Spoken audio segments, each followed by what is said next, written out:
All right. ETM Hotep, want to welcome everyone to the Seshew mdw-ntr YouTube channel. Today is our Freestyle Friday, but today we're going to do something a little different.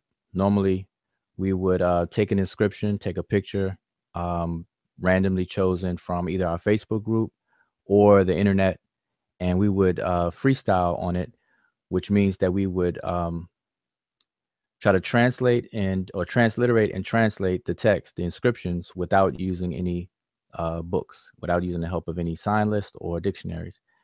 That's what we would normally do on our Freestyle Fridays. But for this time, we're going to make an exception and utilize tonight, to address a video that was shown to myself and shown to other members of the Seshew, and asked about it. People were asking us, have we seen it?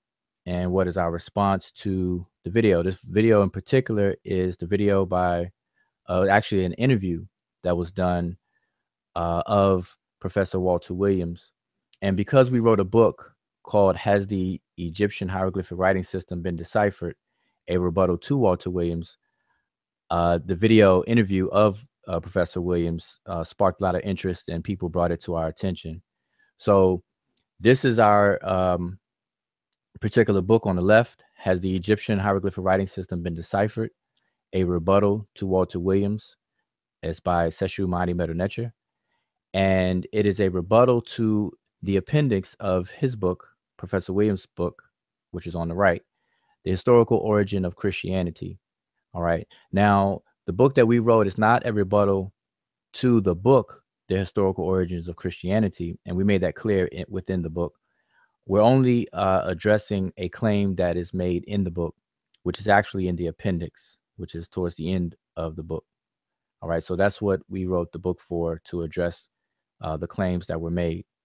All right. So, and because we wrote that book, it was published in December of 2016, last year in December. So the book has been published for quite a while now, and it's done very well. People have given feedback from the book, those who have purchased it, and given positive feedback from the book. And they've said that they've learned a lot, because the way that we wrote the book, we did it in two parts. Part one was done to give background and foundational information for necessary or prerequisite information that you'll need to know to follow along with the conversation. So part one, we defined key terms. We defined different terms. We demonstrate the process of decipherment. We define what decipherment is, and give a basic rundown of how the hieroglyphic system works, how the glyphs themselves work. So that's part one. And part two is the actual rebuttal. So part one gives you the foundation and the necessary information. And then part two, we actually go point for point with Professor Williams' claims from his appendix. So we quote his claims verbatim, and then we go point for point to address them. All right. And then you can utilize the information from part one to follow along. All right. So that's what we've done. But so since then, the professor was interviewed by a particular individual. I'm not sure who that individual was.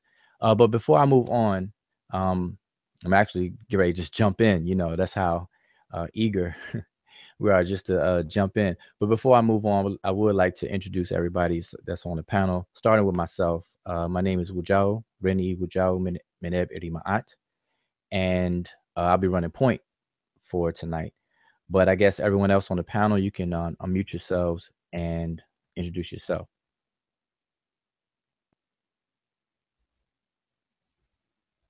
Reni Sen Jehudi Maat. Like to say Hotep. ETM Hotep, a bet to the whole family. Thanks for tuning in. All right, all right. What else do we have on the panel? ETM Hotep, welcome in peace, everybody. It's your brother June. I just wanted to say, I hope you guys enjoy the show and leave with satisfaction. Hotep. All right. Sound like the little one is trying to say Hotep too in the background. That's good. All right. Who else we have? ETM Hotep, Rennie Sean. I'd just like to welcome everyone to the show.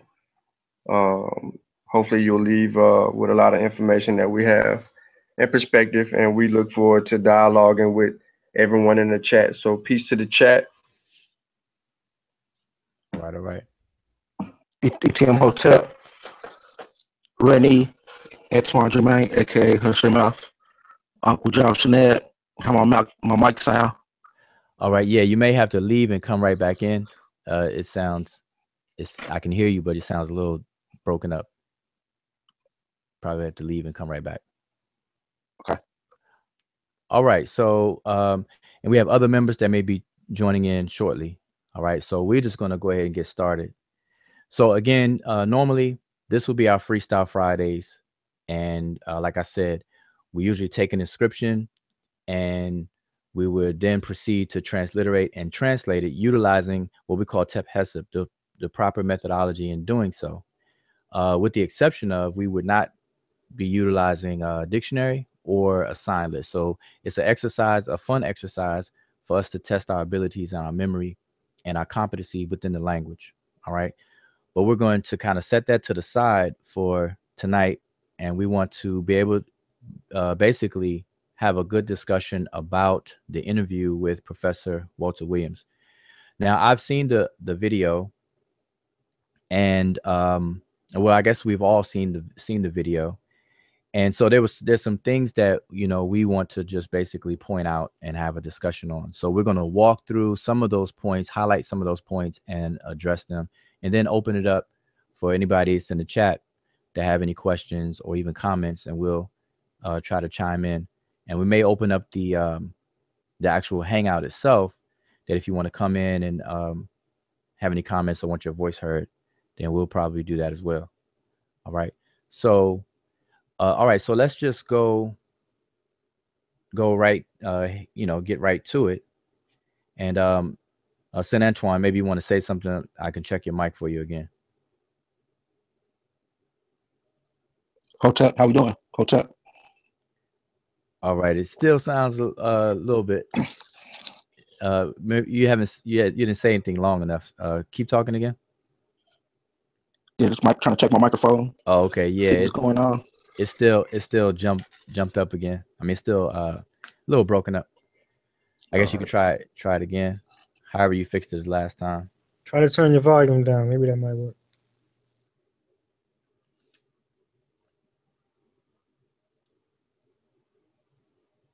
Yeah. All right. So while you're sorting that out, let's just jump into it. I do want to say ETM Hotep to those who have tuned in since we started. We have quite a few people watching now than when we first started. All right. So I want to say ETM Hotep. And so tonight we are going to discuss the interview that was done on Professor Walter Williams. All right. So one more time, let me just share a picture of the books. So again, on the left-hand side is the book that we wrote. It's entitled, Has the Egyptian Hieroglyphic Writing System Been Deciphered? A Rebuttal to Walter Williams. And then on the right-hand side is Walter Williams's book, The Historical Origins of Christianity. And again, we made it clear within the book that we are not addressing his entire book or the claims of his entire book, just a specific claim about the hieroglyphic writing system, all right, which is in the appendix of his book. So, encourage you to support Walter Williams and purchase his book. And also, of course, purchase our book to support us and to learn. Because one thing that I've seen, the people who are asking us to address the video that we're discussing tonight, is that a lot of people who have comments or opinions about the subject matter, they haven't read the book. So number one, I encourage everyone to read the book. Purchase the book. It's available on Amazon. You can look it up by title, or you can go to the website mdw-ntr.com. either one. And as far as the shipping speed, it's the same. So it doesn't matter. Some people ask which way should they order, and it doesn't matter. You can go to Amazon and order directly from Amazon, or go to our website and order directly from the website. Either way. But number one, I encourage everyone to get the book and read the book. All right, because a lot of things that was said in the interview is already addressed and already covered within the book. So what that means is that we're not going to spend a lot of time going, point for point in the interview, because a lot of it is already covered in the book. But there are a few things that we want to highlight. All right. So that's where we want to begin. All right. So let's start off. And what I'll do is I will play part of the audio clip from Professor Williams on the things that we're addressing. All right. So let's start it off with the very first thing. Let's see. And it is about at the 3-minute time stamp. And let me know when you can see this on the screen. Let me know when you can see Professor Williams on the screen. Can you see that? See you. Okay, good. All right. Okay, so I need to go to 321. So bear with me for the listeners and viewers. Bear with me. I'm gonna scrub through the video and play the things that we will be addressing. Okay, so the first thing that we want to address is the statement made by Professor Walter Williams, which he makes it in the book, and this is something he's stood on since the publication of his book. So this is not something new, but I want to start off with it. And he makes the claim. He says that the mdw-ntr has never been and never will be deciphered. Now, the never will be deciphered is something kind of new that he's added on to his claim, but he's always said that the mdw-ntr has never been deciphered. All right. And this is why we wrote our book. But now he's kind of adding on to it a little bit by saying that it never will be deciphered. So let's listen to the elder himself. And let me know if you all can see and hear it. Why the mdw-ntr hieroglyphics have never been deciphered and will never be deciphered. Okay. Did y'all see and hear that? Yep. Okay. All right, I just want to make sure so we are all clear on that. All right. So that's what the elder is saying. And so what I want to do is I want to ask a question. All right. Because like I said, that's been his long-standing claim. And this is the purpose of us doing the book in the first place, because of that claim. And that's what the claim he makes within his book. All right. But the important question is, what are the implications of that claim? So again, his claim is that the mdw-ntr has never been and never will be deciphered. So what is he actually saying? What does that actually mean? And what are the implications for us today? What does that mean? So I'll open the floor up, and anybody can chime in and address that question. So again, what are the implications of that claim?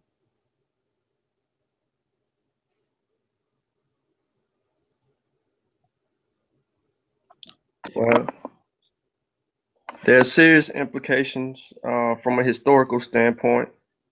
We wouldn't know who we are today. We wouldn't know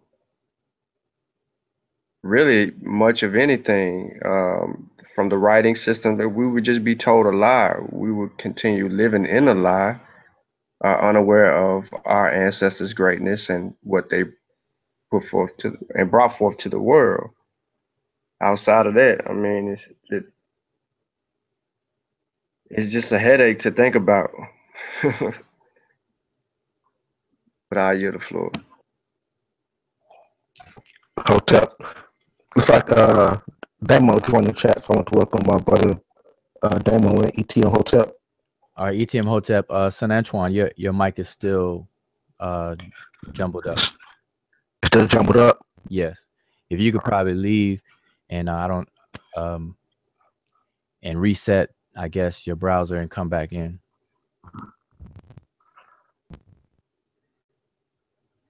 All right. But the floor is still open. So remember, the question is, based on the claim that Professor Williams has made, he says that the meta-ntr has not been and never will be deciphered. So the question is, what does that mean for us? What are the implications of that claim?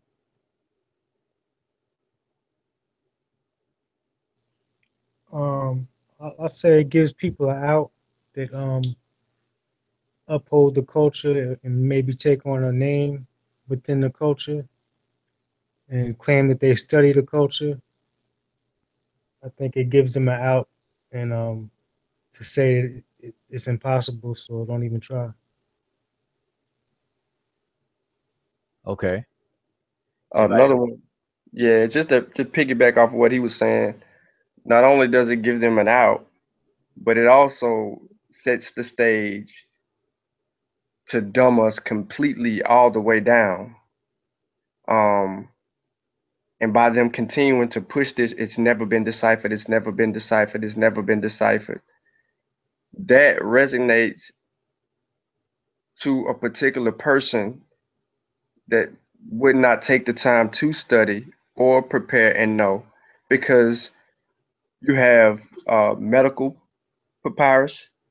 So you have all these prescriptions written, you have all this medicine, all these great contributions in the healthcare field that has been brought forth, from dentistry to brain surgery on the heart, the bones, all of this. So if it's never been deciphered, then you have doctors freestyling all of this stuff with no knowledge, and we should be dying at alarming rates right about now. All right. Yeah. Okay, go ahead, Demo.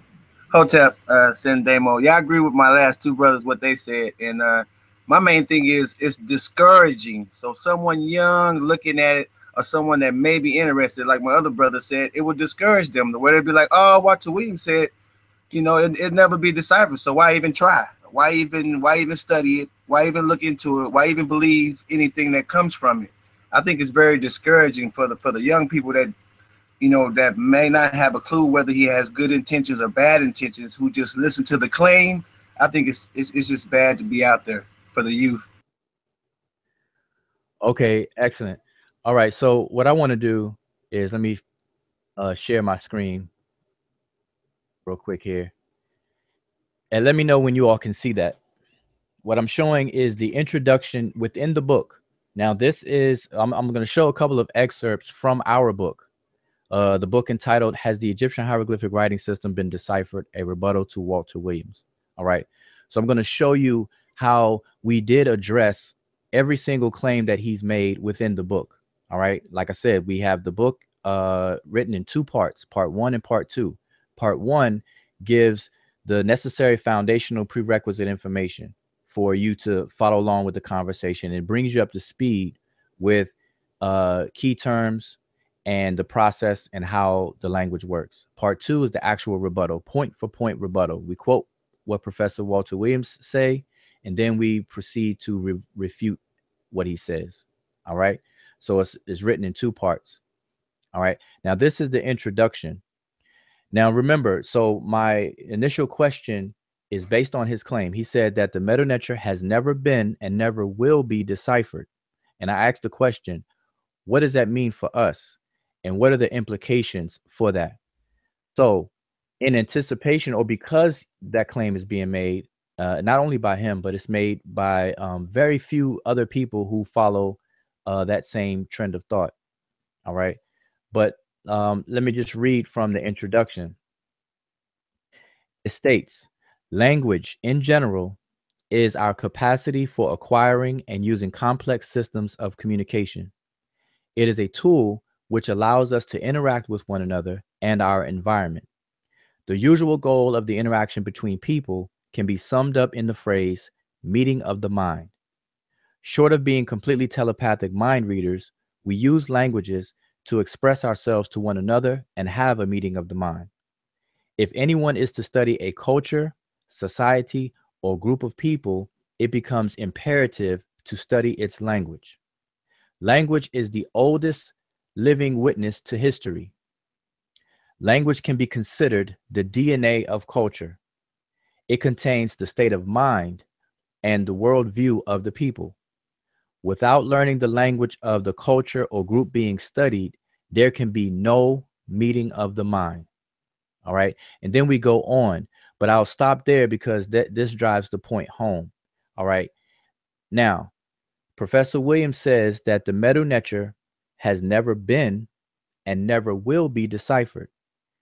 And we should know by now that language is the DNA of culture, and that a writing system of a people is the visual representation of language, of speech. So if we're studying a culture that is ancient to us, that's in our past, that we don't have a direct access to, then we have to study that culture by way of its language.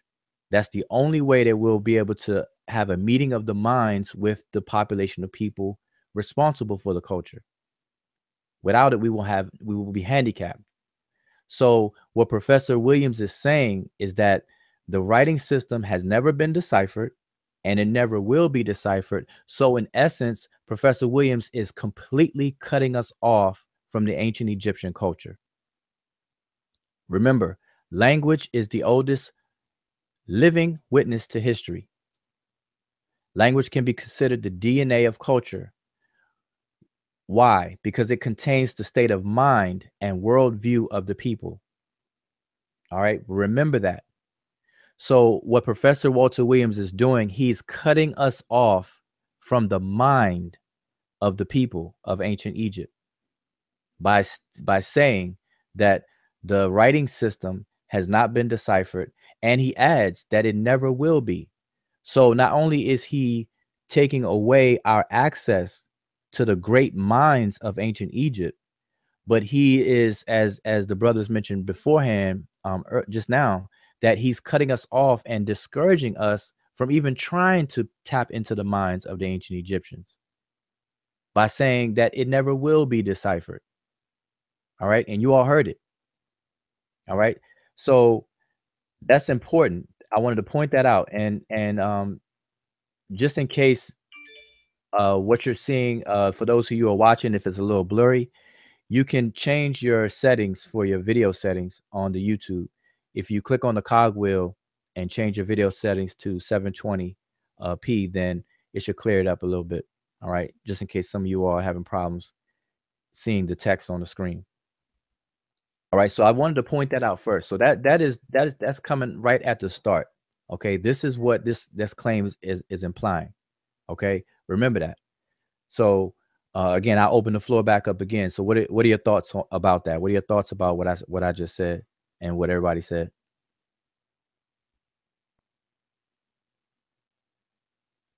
I think you were right and exact. I mean, yeah, I mean, that's plainly said, straightforward and understood. I mean, that makes sense. The way he's saying it and the way you put it, that's what he's doing. He's cutting us off. Like that's not you. Don't study it. And yeah, that's bad. It's bad business. We should. I don't want to be cut off, and I'm not going to be cut off.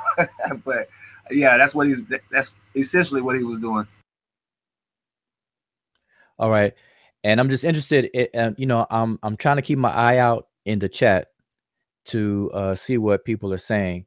So I do want to know what people feel about that. The implications of Professor Williams' statement is clearly saying that we are cut off from the genius, from the great minds of the people of ancient Egypt.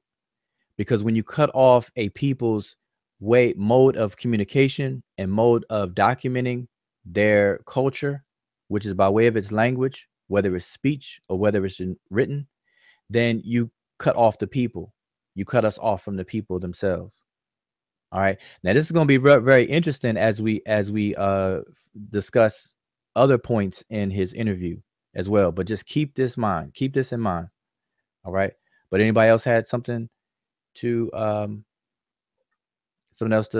to that? Hotep's in that Imikit. Jehuti Bakmat, he agrees. He said it disconnects us. It's a very white supremacist statement. Nature in London, peace to you, brother. Way over in London. Um, he tends to have a problem with it too. He thinks it might have been twisted by the white man. I don't know. Then you have Wait. When he says twisted by the white man, does he mean the language or probably the statement, Walter Williams' perspective. He didn't clarify it yet. all right? Sister Yum Yum, she says maybe he meant in totality, and then she was going on about asking Reggie, brother Reggie, the same question, and then mentions the AEIOU makes things awkward. As far as the vowels, I believe she was trying to say as far as speaking, not necessarily deciphering. And Nasib Amenhotep, he says he was there at the actual interview, listening to it. It was kind of hard for him to stomach. So he's out of Chicago himself, and yeah, he couldn't wait for us to do the show. So, all right, well, that's good. I'm glad that brother was present. So, if you have any comments, I'll try to keep my eye out on that. All right, so let's move on to the next statement that was made in the interview. Right, so let me find the but just keep in mind what we just said, because I'm going to skip ahead and I'm going to connect it to another statement that he made. And let's see. Give me a second here.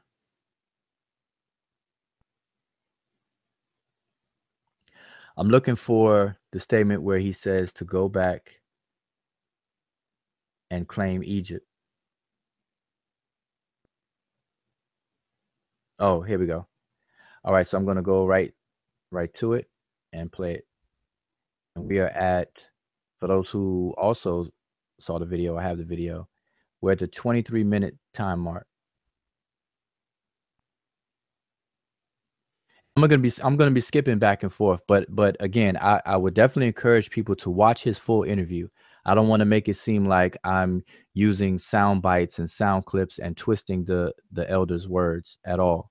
You know, I just don't want to play. I'm not gonna, play the whole interview in its entirety. You know, I don't think anybody would expect me to do that, but go watch the whole interview. You know, read his book. Purchase his book, read his book. He has some good information in there about the origins, historical origin of Christianity, and so on and so forth. It's just this particular claim that he is incorrect on, and this is what we addressed. All right. So I do encourage people to support the elder and purchase his book, but definitely purchase our book to see what we addressed, how we addressed it, and to learn from the information, the foundation information that we provide. All right. Because what I found so far is that the people who've seen this interview and they come and they ask me questions, quite a few people that found out that we wrote the book, and then they find their way to me, or they inbox me or ask me questions. I asked them, have they read our book? And they would say no. And see, so in essence, what they're asking me to do is to explain our entire book to them, over the phone or over social media. And that's a little unfair. So I just encourage people to purchase our book, read it, and then come to one of us, come to me, come to one of us, and then ask us questions, because it's not too many times where you'll have access to the actual authors of different published works. We make ourselves available. And I make myself available. So if anybody reads the book, you can inbox me, email me, and ask me questions. But it's a little bit unfair to ask me to explain the entire book, in a comment section on social media and so on and so forth. So I wanted to definitely let that be known. But let me jump to this particular point, something that he says. I think it's at 23:45. So I'm gonna play a little of the context around it as well. So let me know, you all should be able to see it, and then I'll play it. All right, so here we go. I'm gonna play it. 51st and Warbet called Little Black Sambo. That was done on purpose to degrade me and my people. They gave the same book, Little Black Sambo, to the white child in their school to make him feel superior and feel good. Okay? So there's a lot of tricks out there, but find your way back to ancient Egypt and claim it. Okay, that's the quote I wanted to address. He says, "Find your way back to ancient Egypt and claim it." So, based on that statement, what I want to ask is, when he makes that statement, or anybody else makes that statement, what does that statement really mean? To find your way to ancient Egypt and claim it. What can you possibly do to claim it? Now, the reason why I asked that question is because, as we clearly heard before, Professor Walter Williams says that the meta-ntr has never been deciphered and it never will be deciphered. And we just explained that what that implies is that we are cut off from the culture of and the mind of the ancient Egyptians themselves. Why? Because language is the DNA of culture. And in order for us to have a meeting of the minds with the ancestors, those ancestral people in the Nile Valley, we have to do so by way of its language, by way of their language. All right. So he's cut us off from that. So now, later on, which is what I just played, he says, find your way back to ancient Egypt and claim it. So my question is, how does he expect us to claim it if he's cutting us off from it?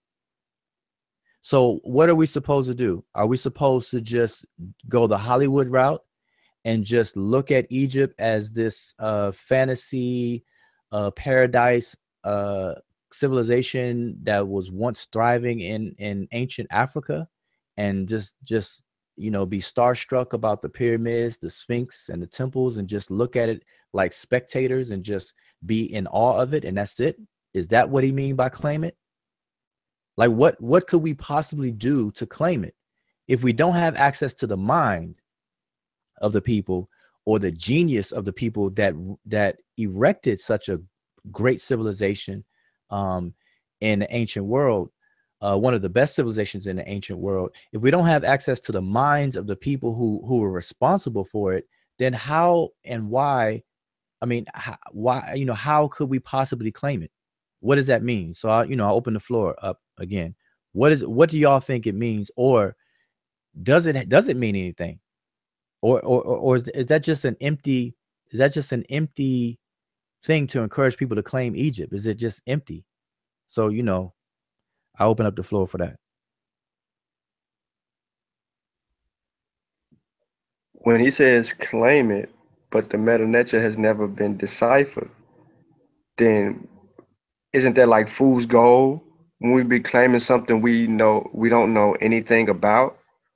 So I understand what he means if we're going to say it from a different perspective, like it's ours, it belongs to us. Our ancestors created such a great civilization. But then it contradicts what he said earlier completely. Because 1 minute you want to cut us off, and the next minute you want us to go back and take something. So I don't know if it's like you said, like a Hollywood thing is just for showmanship. But they were more than just for showmanship. It took a lot that went into ancient Kemet's greatness to have it come out the way that it turned out. So how would we know that? It's by studying the meta-ntr, digging down into the text, and pulling up all the greatness out of it. Not just the flash, what everybody sees, and the gold and the pyramids and this, that, and the third. The scribes, the people who were scribing, the craftsmen that were helping scribe, the messages that were being left over on these temples and tombs in Texas, all over the place. So we have to dig into that to really know what's going on to claim it fully. And they left us that information to be able to claim it. Right. Because, you know, by saying claim Egypt, we can, you know, use our faculty of reasoning. And we know that the elder, that doesn't mean to go over, everybody get a plane ticket, fly over to Egypt, and set up a guard and try to take over, you know, take over Egypt from the current, you know, population and government and things like that. So we can definitely know that the elder is not talking about claiming Egypt in that sense.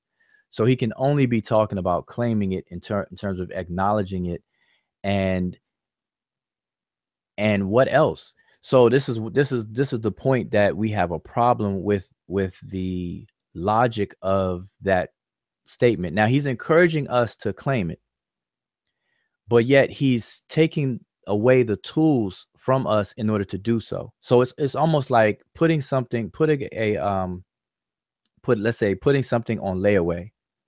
You know how you put something, you want to buy something, but you put it on layaway, and the store gives you a ticket to claim it later once you know make good on a payment, and then you can pick up your item. So what he's doing is that he's telling us to go claim something, but he's never giving us the claims ticket to do it. So all we could do is just show up and stare at it. We can't actually claim it because he's taken away the tools for us to do so. So I hope this is clear to people who are listening and are watching, that it ties back to what we were first saying, the implications of his claim in general. His claim is that the ancient Egyptian hieroglyphic writing system has never been deciphered and never will be deciphered. But people don't understand the importance of that, the implications of that, and what it means. So this is why I raise these questions now, because he's telling us to claim it, but yet we can't, because he also cuts us off from having a meeting of the minds of the people in order to claim it. How can we claim something that we have no knowledge of and that we can't have knowledge of? Because any knowledge that we get out of ancient Egypt will be by way of its surviving artifacts and the inscriptions, the writing. A literate culture can speak for itself. All right. When a culture has literacy in terms of literature, in terms of inscriptions, in terms of documentation, that is a bird's eye view into the mind of the people that's involved with the culture. So if he's cutting us off from that, then we don't have any access to it. So again, I just want to make sure this is clear, and this is going to be a running theme as we walk through some other highlights of the clips. So if anybody else has anything to add to it, while I'm gonna find the next clip. But you know what? Just to give that a little bit more context, let me pull it back up. I want to give it a little bit more context. So let me rewind back a little bit more.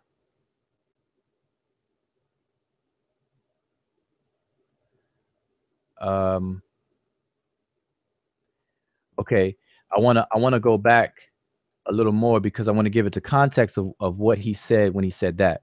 And like I said, I'm not going to play his whole video, but I do want to make sure the context is clear, because I don't want to do just small sound bites. But let's just play it from here and listen. From West Africa. So how did we get to become? Let me rewind a little more. We want to hear what the interviewer asked. All right. So let's just listen from this point. You should descend of the ancient Egyptian. Well, you actually got a lot of people who actually argue against that, right? They say that we were taken and kidnapped from West Africa. So how did we get to become ancient Egyptians or something of that nature, which is in East Africa? And so that's one of the discussions that go on also. Okay, if an individual wants to go and be identified with West Africa, help yourself. That's where they want you to go. The system wants you to go there to take you away from ancient Egypt. Wait a minute. Now I want to point out something. He says, did y'all see and hear that? First, let me ask that. Yep. 2. Okay. So the elder is clearly saying that the system wants you to identify with West Africa, and they want to take you away from ancient Egypt. Okay. So let's follow along with what he's saying. That's the reason why in the school system that you and I and the people who's listening to my voice at this very moment, when they went to school in this country, the school system taught us away from ancient Egypt. Is that true? I can agree with that. Okay. They gave me a book when I was 8 years old at Farron School at 51st and Wabash called Little Black Sambo. That was done on purpose to degrade me and my people. They gave the same book, Little Black Sambo, to the white child in their school to make him feel superior and feel good. Okay? So there's a lot of tricks out there, but find your way back to ancient Egypt and claim it. Now, that's the whole context of the clip that I played right there, the last part. So now you can see that he's saying that the system wants us to identify with West Africa to basically take us and keep us away from ancient Egypt. And then he gives the example of his childhood, you know, where he got a book about Sambo to make him feel inferior, and then a white child to feel superior. And so he says that these are part of the tricks. These are the tricks that are played within the system to keep us away from ancient Egypt. All right. And then he goes on to say that, you know, he's encouraging all of us to find our way to ancient Egypt and to claim it. All right. So now, by him saying that, again, let's go back to his claim. He says that the mdw-ntr has not been deciphered and it never will be. So again, the implications there is that he's talking about tricks of the system trying to keep us away from ancient Egypt and have us focus on West Africa. But now the question is Professor Walter Williams guilty of the same type of tricks by saying that claim Egypt, but yet I'm not going to give you the tools? Matter of fact, not only am I not going to give you the tools to claim it, I'm going to take any tools that you think you have away from you, which is the language, the writing system. I'm going to take that away from you. It has never been deciphered and it never will be deciphered. Therefore, but I want you to still claim it. So that's what Professor Walter Williams is doing in essence, is he's telling us to run a 100-meter dash, but yet he's cutting our legs off at the knees. But he expects us to run the race. This is what's going on. So the question is Walter Williams also guilty of actually participating in the tricks? Now, I'm not saying he's intentionally setting out to trick us and things like that, but based on his statements, is he part of the problem or is he part of the solution in terms of his statement? So I'll open the floor with that. That statement is definitely part of the problem. There's no doubt about it. For him to jump over West Africa and minimize West Africa, it just shows a psychological problem that many of us have as a result of the slave trade, trying to just bury it like it didn't happen. And you find that in a lot of different ideologies that's floating around now in the, what we call pseudo community. You see a lot of that floating around. So there's people running from West Africa, but he wants us to embrace and claim Egypt, but we can't touch the language. So it's a psychological thing to me when I look at it. No disrespect to the elder, that's just what I see psychologically. Yeah, and for me, respect to the elder, but to me, it's almost like he's handicapped. He says a whole lot of good things. Let's get back to Egypt. Then he talks about how the system taught us away from Egypt, but it's like he's holding on to that decipherment. And I wonder if he's holding on to that decipherment just for that book that he wrote, and he don't want to, I don't know what it is, if he don't want to retract it, if he don't want to give in to now that he know, but he's promoting everything else about Egypt. He wants to give the appearance like he's pushing everybody towards Egypt, but then he's holding back on the decipherment because he had wrote about that part in his book. And I wonder I mean, it's almost like he's handicapped. It's like he has to hold on to that decipherment because of the book. But I almost want to believe him that he wants to push the people towards Egypt. But I don't. But it's kind of confusing because he's still holding on to that decipherment part. Okay, and I want to make this clear too. For as a disclaimer and for the record, you know, we wrote this book. It was published in December. Actually, it was published prior to a debate that was supposed to take place on this very question. You know, the brother Sarah Seti and Young Pharaoh made a claim that the Egyptian hieroglyphs has not been deciphered. All right. They were just making a claim on social media, and it you know, culminated into a debate that was supposed to be scheduled for that. But what we did was we addressed the professional. So we addressed Professor Walter Williams. All right. And I'm saying this as a disclaimer because we wrote the book with out of respect for the elder. And that's why we did it in the book form, so that we can address it based on mature scholarship, not the name calling, the innuendo, or any disrespect whatsoever. So we have the utmost respect for all of our elders, and in this elder in particular, Professor Walter Williams. All right. And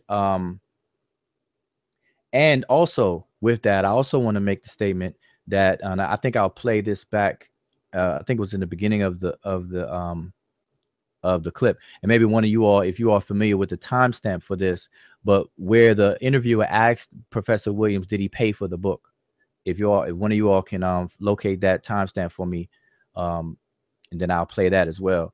But I want to let very beginning, like as soon as it comes on, they sit down and start talking. It's like, okay, all right. So let me play that. Let me play that real quick. So just so we can address that, or you know, clarify that a bit. So if it's at the very beginning, then let me play it. Are you sure it's at the very beginning? Because I don't want to play the music that they're playing. Don't have me play the beginning and it's not at the beginning. That's why I'm asking for timestamp. So yeah, as soon as the interview starts, I don't remember if it's music in the front end of it. Oh. Yeah, just hold on for a timestamp. All right. So let me just so I'm gonna address that in a second. So, but anyway, what I want to make clear to everyone who's watching now, watching live, and who may be watching this as in the archives, is that we respectfully wrote the book. We have no intention and never had an intention to disrespect the elder whatsoever. You know, we wrote it out of respect, and we based it on mature scholarship, and we addressed his claims point for point as he requested people to do. If you all don't remember, Professor Williams did an older interview. There's an older interview where he's promoting his book, and in that particular interview, he says that if anybody wants to refute his claims, then do this, and that's exactly what we did. All right. So I just want to make sure that's very clear to people, because, you know, in the social media environment, people tend to exaggerate and instigate things, and we don't want that to happen here with us, you know. So leave that to the people who do that. But when it comes to the Seshew mdw-ntr, we don't get involved with the circus, back and forth, immature name calling, or, you know, beefs that you may or may not see around on social media. All right. So we stand clear of that. We maintain a level of professionalism, especially when it comes to scholarship and this information. All right. So I think it's at 27, Woodrow. 27 seconds. 27 seconds into it. All right. Appreciate it. Let me go to that. And play it. All right. So let me put it so you all can see it. All right. So I'm going to play it. And then we just, you know, I just want you all to hear what he says about that so we can make sure this is clear. He bought a copy. In fact, I didn't buy it. Oh, wait a minute. Let me go a little bit before. All right. That book? No, I bought the copy of it. Let me go a little bit before. Sorry about that. All right, here we go. Okay. Did the Amara Squad give you a copy of that book? No, I bought the copy of the book. All right. The interviewer asked him, did the Amara Squad give him a copy of the book? First of all, I need to clarify that the Amara Squad did not write the book. All right. The book was written by us, the Seshew mdw-ntr. All right. We wrote the book and we published the book. All right. So the interviewer asked him, did the Amara Squad, did he purchase the book, or did Amara Squad give him the book? All right. It's not the Amara Squad's responsibility to give him the book. So I just want to make sure that was clear. But the professor says that he purchased the book. All right. But let's see what he says right after that. He bought a copy. In fact, I didn't buy it. One of my students who live in Connecticut told me about the book, and he sent me a copy of it. All right. So I want to make it very clear for the record that the student he's talking about that lives in Connecticut, I forgot the brother's name, but I'm the one who personally sent him the book so that the professor can get a copy of the book, because my intention was to give the professor a copy of the book directly, free of charge. He doesn't have to pay for it at all.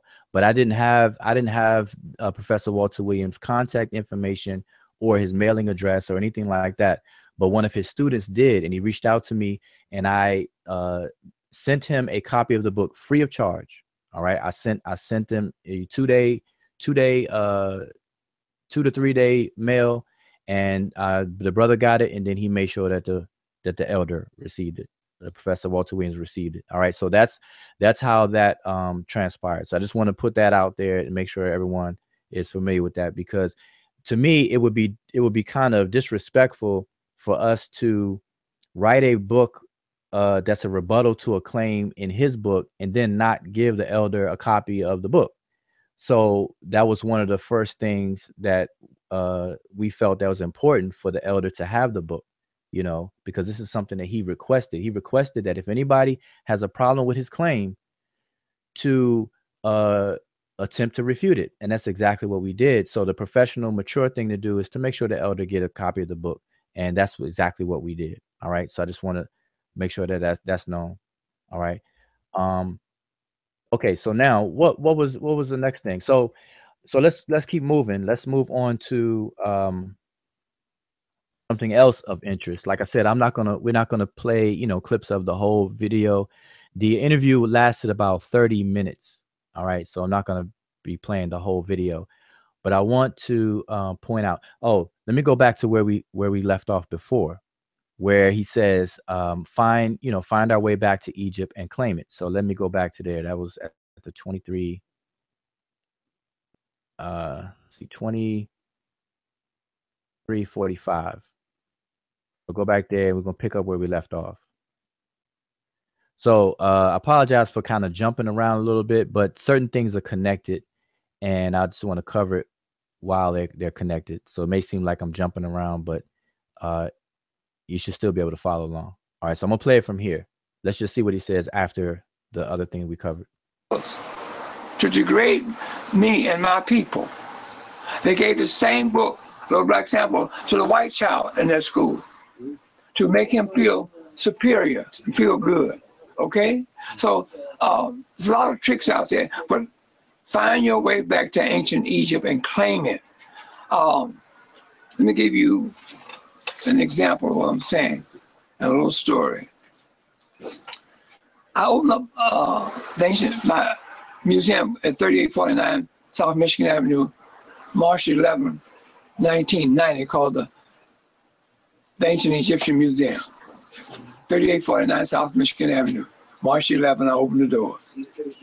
I had it for 11 years. Now, in 1996 or 7, I can't remember, those 2 years, the Black Physicians Association of Cook County Hospital asked me to come during Black History Month and give them a lecture. Okay? And they paid me for the lecture, gave me an honorarium and so forth and so on.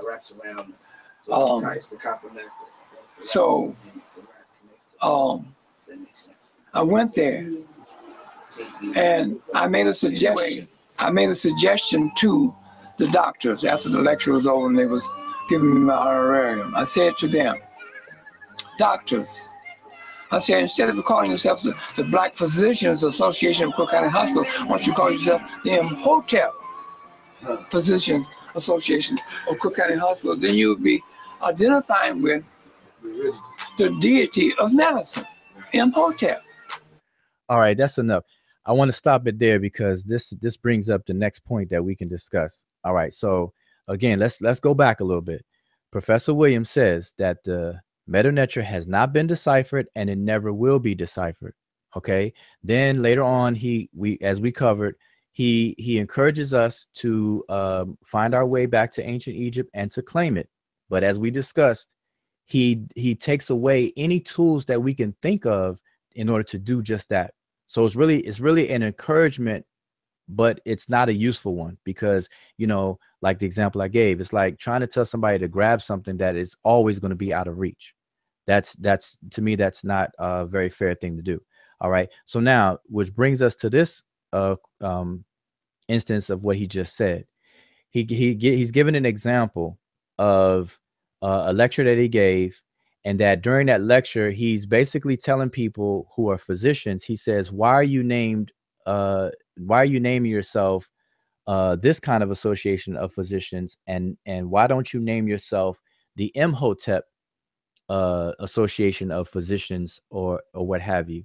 All right. And he says, in that way, you'll be honoring the deity of medicine, et cetera, et cetera.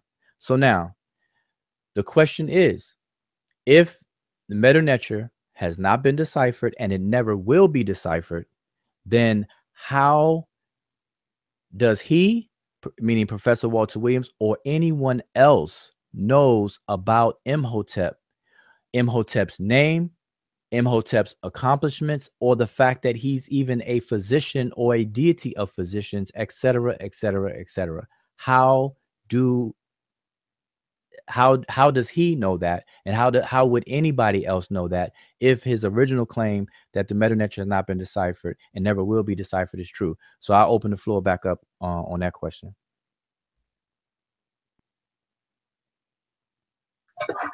Imhotep, the one who comes in peace.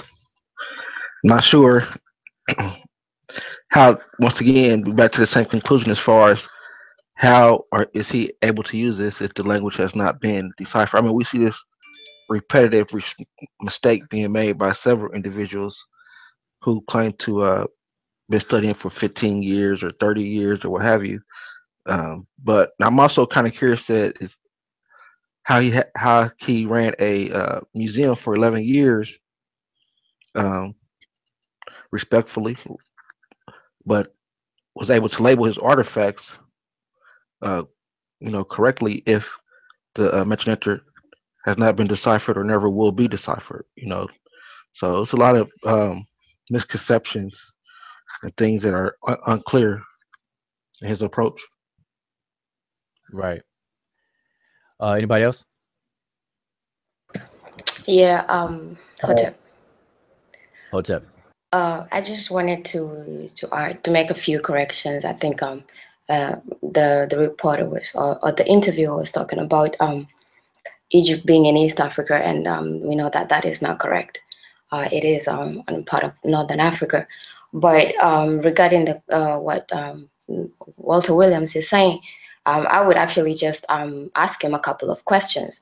I guess because he's speaking from a person who's speaking from a place of authority in a subject matter. So then he would be the perfect person to ask a few questions where, okay, like when he says that that we are, we go ahead and claim Egypt. So how would he suggest that we go about claiming Egypt? And then when he talks about, well, and what tools would he actually suggest that we use to claim Egypt? And then the other question would be that I think he should be asked would be, why should we denounce West Africa? Apart from, his childhood experiences, apart from those reasons, why else would everybody else denounce West Africa? And then the last question that I would have for him regarding what you just played right now would be, so how and with what tools, again, did he use to determine and know about Imhotep and his profession? And are those tools, would he say that those tools are superior to the tools that have been used in decipherment, to come up with the same information that he has? So those are the kind of questions that I think he would, he should actually be able to answer, since he's speaking from side of authority on the subject matter. Okay, those are excellent questions, and those are valid, excellent questions. And really, this is one reason why when I first saw the video, the interview itself, I was very disappointed in the whole thing. I was disappointed in the questions that the interviewer asked, and I was disappointed in the responses that he received from Professor Williams. And on his end, I was disappointed because I got the impression that the elder did not read our book. That's the only logical conclusion that I could come to, after watching the interview.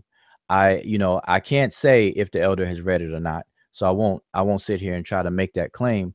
But the impression that I get is that either he did not read it or he didn't understand. He read it and didn't understand it. And, I don't say that to insult the elder, because the elder is very intelligent and sharp. It's just that this particular subject matter may not be his cup of tea, and that he has not done any thorough investigation, research, or applied any rigor into his studies in this area, and so his responses will give me that impression that he didn't understand. Because, like I said, I'm not going to play the entire video, because a lot of the things that he said in the video is actually covered within the book. So let's jump to that real quick. Let me give an example of what I'm talking about. All right. So let me find the timestamp. And for you all on the panel, I'm looking for the timestamp where he mentions the big words and things. So if you all can help me find that real quick. And for those who are tuned in watching us, I appreciate you all taking time out watching. And I'm going to scroll back. I'm going to go to the chat and scroll back up and see if you all have any questions or comments. So if you have questions, hold off on them. Wait until we're going to open up, and I'll be watching the chat. We'll all be watching the chat to answer those questions. But I just want to cover a few things first, and then we'll open it up. All right. But let me find this one in particular. Has anyone found that yet? I think you should play 1424 real quick first. Okay, 1424. They were asking about that in the chat also. Somebody in the chat asked about that, this part too. Okay, 1424, and then where's the other one? Okay, there's 1940. All right, 1424, 1940. All right, so we're gonna serve that up real quick. It's almost like we are taking orders at a restaurant. All right, so you said 14 what? 24. All right, so here we are right here. So let's play this and see what he's saying here. They asked me, so well, I use the term Mayat Hotep. Mayat is female, love. Hotep is peace, male. Okay, so the female cosmically balances the male. The male cosmically balances the female. So that. All right, let's stop there. So he's using the term Ma'at, or Mayat as he pronounces it, and the word Hotep. He says Ma'at means is feminine or female, and it means love. And then he said Hotep means peace, and it's masculine or male. Now, so if the mdw-ntr has not been deciphered, and it never will be deciphered, again, this is the same question. How do you know that Ma'at is Ma'at? And how do you know Hotep is peace? Or Ma'at, he said Ma'at means love. How do you know that? How do you know Hotep is peace? If the writing system, the hieroglyphic mdw-ntr, has not been deciphered, and it never will be. Okay. Now he answers that question a little further. The he answered interviewer it. asked him that question, and he said it's just a word. It has nothing to do with the glyphs. That's what he said. Okay, so he says it right after this, because I'll let it play. Till, yeah, let All it right. play a little longer. All right. Balance there. See? So they say, well, if the hieroglyphics has never been decipherable, where do you get the word Hotep and Mea? Or Pharaoh, any type of word. I explained to them, Mea is a word, Hotep is a word, any word is a word. That's all. But it has nothing to do with the hieroglyphics. Because Mea, Hotep, or Mea is a word, Hotep is a word. Okay. Now, this is proof positive of the elders' lack of knowledge of how writing systems work and the function and purpose of writing systems. Now, we point this out in the book. All right. We point this out in the book very clearly. We actually say it. As a matter of fact, let me see if I can find a part in the book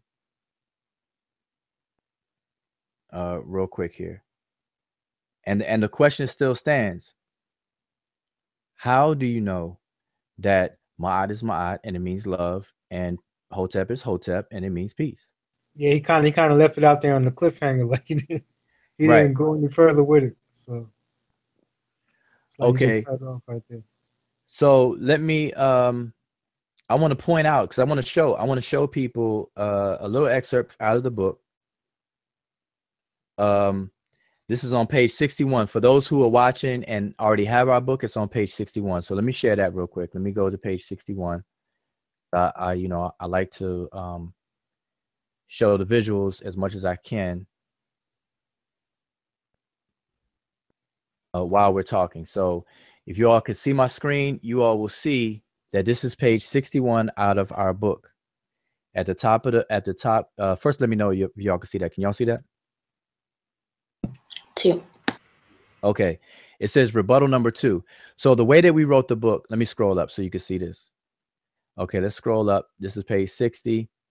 And where you see point 2, this is us quoting Professor Walter Williams. So we quote him verbatim, and then we proceed to refute or rebuttal the points, point by point. So we say point number 2, rebuttal number 2, and so on.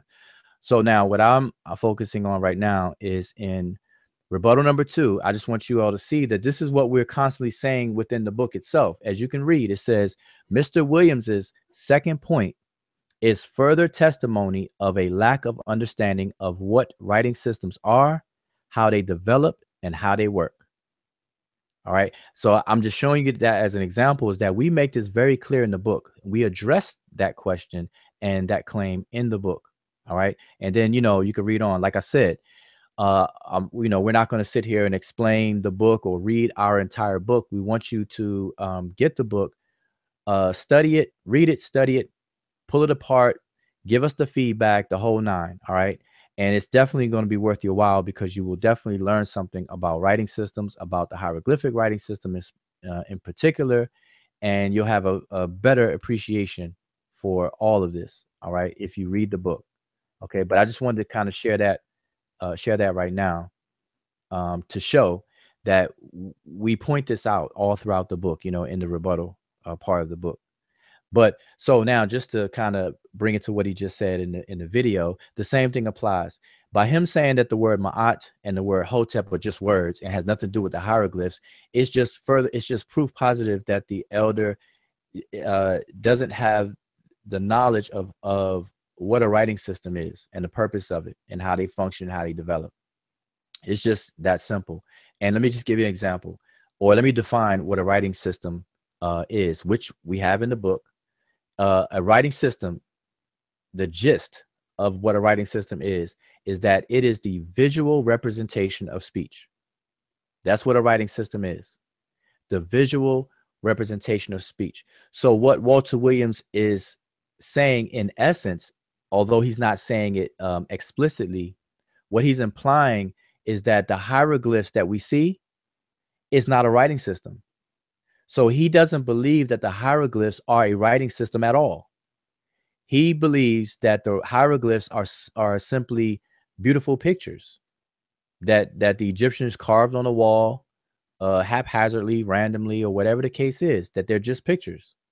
He doesn't believe that the hieroglyphs is indeed a writing system. Now, he doesn't say that explicitly, so I want to make that clear. He doesn't come out of his mouth to say that, but this is what he's implying. Now, whether he knows he's implying it, I don't know, but based on the evidence of what he does say, it's clear that he's not familiar with what a writing system is. So again, a writing system is the visual representation of speech. In other words, a writing system represents the collective population, the collective speech community. They have come to a consensus to encode what they say verbally and encode it graphically, which is by way of the eyes, that which you can visually see. So they coded speech, which is phonemes, and phones, which is what you hear, sounds. So they encoded sounds to graphs, characters, be they pictures of things in nature or not. A character is a character. A symbol is a symbol. Whether the symbol looks similar that you've seen in nature or a symbol of some object that you can't identify in nature, it's the same purpose. It's the encoding of speech to something that you can visually see. And it's done so on a consistent basis to where it can form the basis of communication. So if I am trying to communicate to you, but I don't have access to you where you can hear my voice, then I want to write it down. What I'm doing is I'm encoding what I would say to you visually.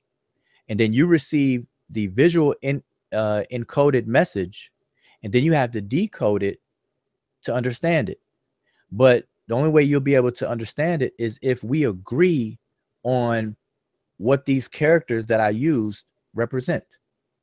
And it represents speech. So it's a collective community thing. It's a consensual thing that goes on. That's what a writing system is and how it does. All right. So that's just the gist. But listen, we explain all of this in the book, and we go into much greater detail within the book. All right. So get the book and you'll be able to see all of that. But let's move on. I want to move on to what I wanted to point out, which was at 1920. So let's go to 1920 because it kind of ties into this. Let's go to 1920. I'll go a little bit before. All right. So let's play it from here. Well, let me just double check if that's 1920 that I'm looking for. While you're doing that, I just wanted to add real quickly that on our on our Facebook group page, we have a live video where you actually go into what a word is, So for those people who might not understand when the elder Walter Williams is talking about mayat is just a word, and a word is just a word, and it has nothing to do with the glyphs. I think that would be a good video to check out, where you go into the meaning of the word. What does a word entail? And you have, like you explained, it has the signifier and the signified. And in this case, when you're dealing with the signifier, you're dealing with the glyphs. In that case, Walter Williams cannot say that it has nothing to do with the glyphs. When you're dealing with words, he actually has to understand what words are. Just wanted to add that real quick. All right, exactly. And see, this is something that takes time to learn. And like I said, we wrote the book in 2 parts. Part 1 is the prerequisite information that you're going to need to know to follow along. Anybody who reads part 1 will be able to follow along in any of these conversations, but now that's a good thing because it brings us right to this next point. So I'm gonna play the video. Let's listen in. The hieroglyphics have been deciphered. They haven't said that, haven't done that, haven't did anything. They did use a lot of technicality. There's a lot of technicality. And you know what? In the conversation, like you said, they can decipher the name Seti or the name Pharaoh or whatever name that you get, right? But they don't decide. They're not able to decipher the symbols, and I think this is being confused in the argument, and they mixing up the actual language or words with the meta, and so I think that's the issue. I'm not sure, but I think that's the issue. It seems like they're not being clear, absolutely clear with what's going on. You got some people using the word translated, and then the verse is deciphered, and it's just a bunch of confusion going on. Yeah, transliteration and all that kind of. Those are nice big words. Yeah, technical words. The average person that's in the average Joe Blow, he probably wouldn't know what you're talking about, which is. All right, I want to stop it there. See, this is something that's very important. I want to point out, we have to point out, we can't let this fly.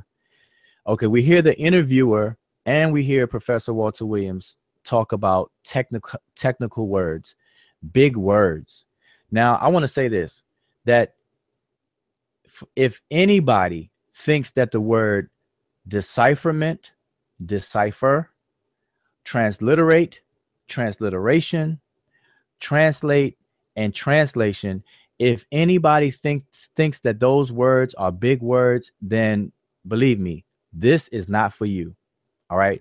This type of discussion, this type of study, this level of conversation and the whole thing is just not for you. All right. Because the word translate is no bigger word than the word for boxing or football or what's some other thing, double dribble, flagrant foul, or whatever, so I don't understand how the interviewer or even Professor Walter Williams will imply or try or to project that these words are technical to where a layperson will not understand. So, and this is the thing, this is what teachers do. This is what us as teachers must do and should do, that even if you come across a word that you don't know, you look it up, you find out, you research about it, you look up the definition of it as it is used in a dictionary, and then you look up the context in which the words are used. That way you can get context clues to figure out how people are actually even using the word. All right. Now, on top of that, I want to show an excerpt out of the book, because now you hear that they made the claim that we're using technical words, and these are big words that the lay person may not know. So let me find the page in the book. Let's go to it. So here we are. Let's start pretty much at the beginning of the book. All right, let me go. It's going to be on page 8. For those who already have the book, it's going to be on page 8. So let me go to page 8 and I'll share my screen so that we can all walk together. All right. So here we are. And let me know, you all should be able to see that right about now. Can y'all see that? Chill. Yep. All right. So for anyone who can see this, you should be able to read right along with me. So now we asked the question in the book on page 8. We asked the question, what is decipherment? Now, we're not using it as a big word. Our intention is not to talk over people's heads whatsoever. We ask the question, what is decipherment? And then we proceed to answer the question. And we say, in normal everyday conversation, to decipher someone's handwriting is to make sense of the meaning and does not imply that one can read every last word. In its technical sense, when applied to ancient scripts, decipherment is used differently by scholars. A working definition is given to us by Robert Trask, and then we quote the definition in the book. So it can't get any more simpler than that. We're not using big words as if we're using big words that are undefined in our book. We're actually using these words that are not big words, really, but we're using them and we're defining them how we're using them. So we're making it very clear to the readers. So again, this is on page 8. We go into the thing and we section it off by a block quote so that we can show that it's distinguish the definition from the text that we're writing. So it says decipherment is the process of determining the relationship between an extinct and unknown writing system and the language it represents. And I'll repeat that again. Decipherment is the process. Remember, it's a process. The key word is process. That's why I have it bolded. We have it bolded in black right here on the screen. In the book. It's bolded in black. Decipherment is the process of determining the relation between an extinct and unknown writing system and the language it represents. Strictly, decipherment is the elucidation of the script. That is, determining the values of the written characters. So we define what it is, and it goes on and it goes on, but I'm just showing a little excerpt just to let everyone know that we are clear with what we're saying. We defining all these words. Let's find another one. He said transliteration. Look at this question right here. What is language? We ask the question and then we define it. All right, so I'm gonna keep on going. What is a writing system? We ask the question and then we give the definition. We give the meaning of it. All right. So like here, broadly defined, writing represents the unambiguous visible representation of speech. Therefore, a writing system is any conventional method of visually representing verbal communication. I'm gonna read it again. Broadly defined, writing represents the unambiguous visible representation of speech. Therefore, a writing system is any conventional method of visually representing verbal communication. All right. And then it goes on and even further elaborates. All right. All of this is within our book. All right. I'm just showing you clips of it.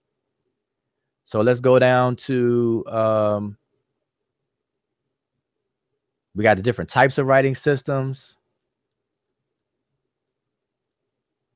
Let's keep going.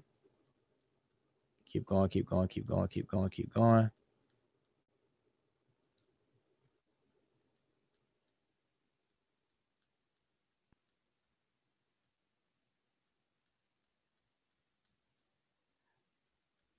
All right, it's further down. I'm trying to find, here we go, right here. What is transliteration? See that? What is transliteration? We ask the question, and guess what we do? We define it. Transliteration is the orthographic, and if people don't understand what that word means, we put it in parentheses, script. The word orthography or orthographic is synonymous with script. So we say transliteration is an orthographic endeavor by the conversion of a text from a source script to a target script. And then we give examples. We give examples of transliteration right here. We give examples. Then we go on. What is translation? We ask the question and then we answer it. Translation is the communication of meaning of a source language text by means of an equivalent target language text. Simple as that. And we give an example of that. We show the hieroglyphic script. We show a transliteration of it, and then we show the translation of it. And this brings up a point that he made in the interview where he's absolutely wrong, which leads me to believe that the elder did not read the book. This is why one of the reasons why I believe he didn't read it, or he skimmed through it and didn't actually study the book. So that's a particular point. If any of you all have the timestamp for that, where Professor Walter Williams says that we never give an example of a sentence or a paragraph. I believe it's at 1310. Here we go. Let me play that.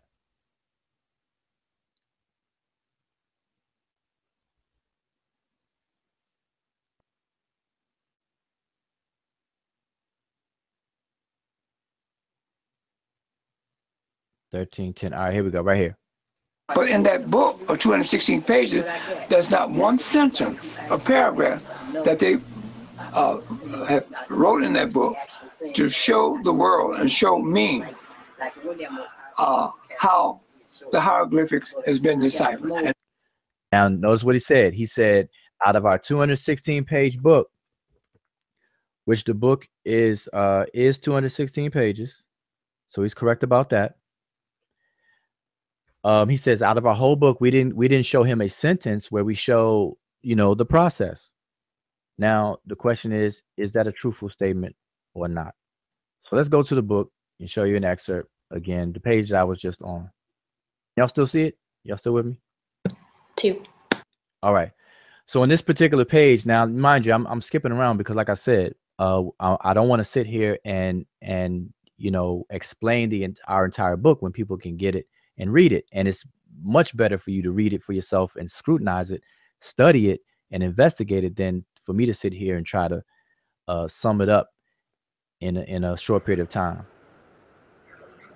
That's why I said the elder didn't read the book, because if he would have read the book during the interview, he would have made a lot of mistakes that he made, or he wouldn't have said some of the things he said. Because the elder pretty smart enough. If he read the book, I'm quite sure if he read it, he didn't understand it, he would have researched it, you know what I'm saying, a little bit further in order for him to try to get an understanding. Then he would have came back and whatever he feel was wrong in the book, then he could have elaborated and went further why he feel like it was wrong, and he could have gave a point by point like we doing here. So the elder didn't read the book, and the interviewer, he shouldn't have been interviewing him. He should have been interviewing him on something else instead of interviewing him on language. I think if anybody should have interviewed him, it should have been somebody that deals with language or linguistics or something. So, you know, they could have, time the elder made error with something that's dealing with the language, you know, somebody could have came back and tried to explain it to the, you know, explain it to the elder, but he didn't read the book. All right, yeah, and that's my sentiments as well. But let me just show the elder said that nowhere in the book did we do what in fact we actually did. So I just want to show that for the viewers and the people who'll be watching this video. All right, on this page, this is page 46 of our book. This is actually under the question. We says, what is translation? And we explain what it is. Then we show an example. It says the following example shows the transliteration and translation of what? A hieroglyphic sentence. This is what the elder said we didn't do. Here's a hieroglyphic sentence right here. Now it's only 3 symbols there, but that's a full sentence. All right. And here is the transliteration here. Remember what a transliteration is, and we explained it before this point in the book that I just covered, what a transliteration is. So here is the hieroglyphic script. It transliterated into here, which is the Latin script, into Latin orthography, and then the translation. And here's the translation of the entire sentence. It means this is the name. By the way, what you're looking at here is the name Ramesses. When you say King Ramesses or the Pharaoh Ramses II, Ramses I, Ramses III, or Ramesses or Ramses, however you pronounce it, this is what you're looking at. Ra-Mesu. And it means it is Ra who gave birth to him. That's what his name means. The word mes is a verb which means to give birth to something. Su is a suffix. It's a pronoun that means him. And then Ra will be the subject of the sentence. Ra gives birth to him. That's what the name Ramses mean. Ramesses or Ramasu. Ra-Mesu. All right. So we show this. We show the glyphs. We show the transliteration, and we show the translation. All right. And we talk about that. And then after that, the next thing we talk about is pronunciation. That's a big thing in the social community about pronunciation of the Egyptian language and this and that. So we put a whole section in there about pronunciations and what it really means about the, you know, what's the big deal about the pronunciations and things like that. So we explain all of that in the book. So again, these are just excerpts from the book. And you know, my intention is not to go over the entire book, but I just want to show you all that everything that the elder is saying within this interview, we already covered in the book. The book was published back in December. It was published before the so-called debate that was supposed to take place, that didn't take place. We published it before then. We published it, I believe it was December 14th. Was the date of publishing. So this is long before anybody else did any presentations on the subject matter or anything like that. We published this book, and that's how come you don't see us. Because another question that people ask us is that how come we didn't address Sarasut Seti and Young Pharaoh's you know, claims and their videos and things like that. And my answer all the time is that we did address it. We addressed it before they did it.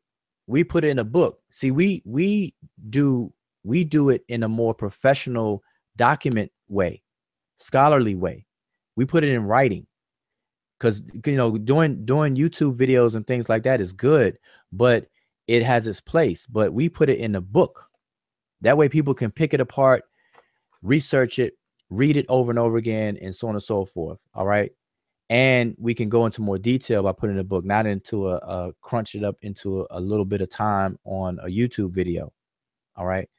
Go ahead. You had something to say, Demo?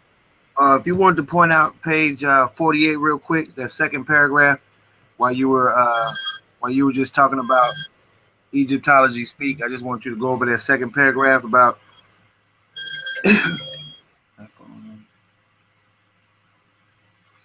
all right, let's do this. That's a good. Let me share my screen.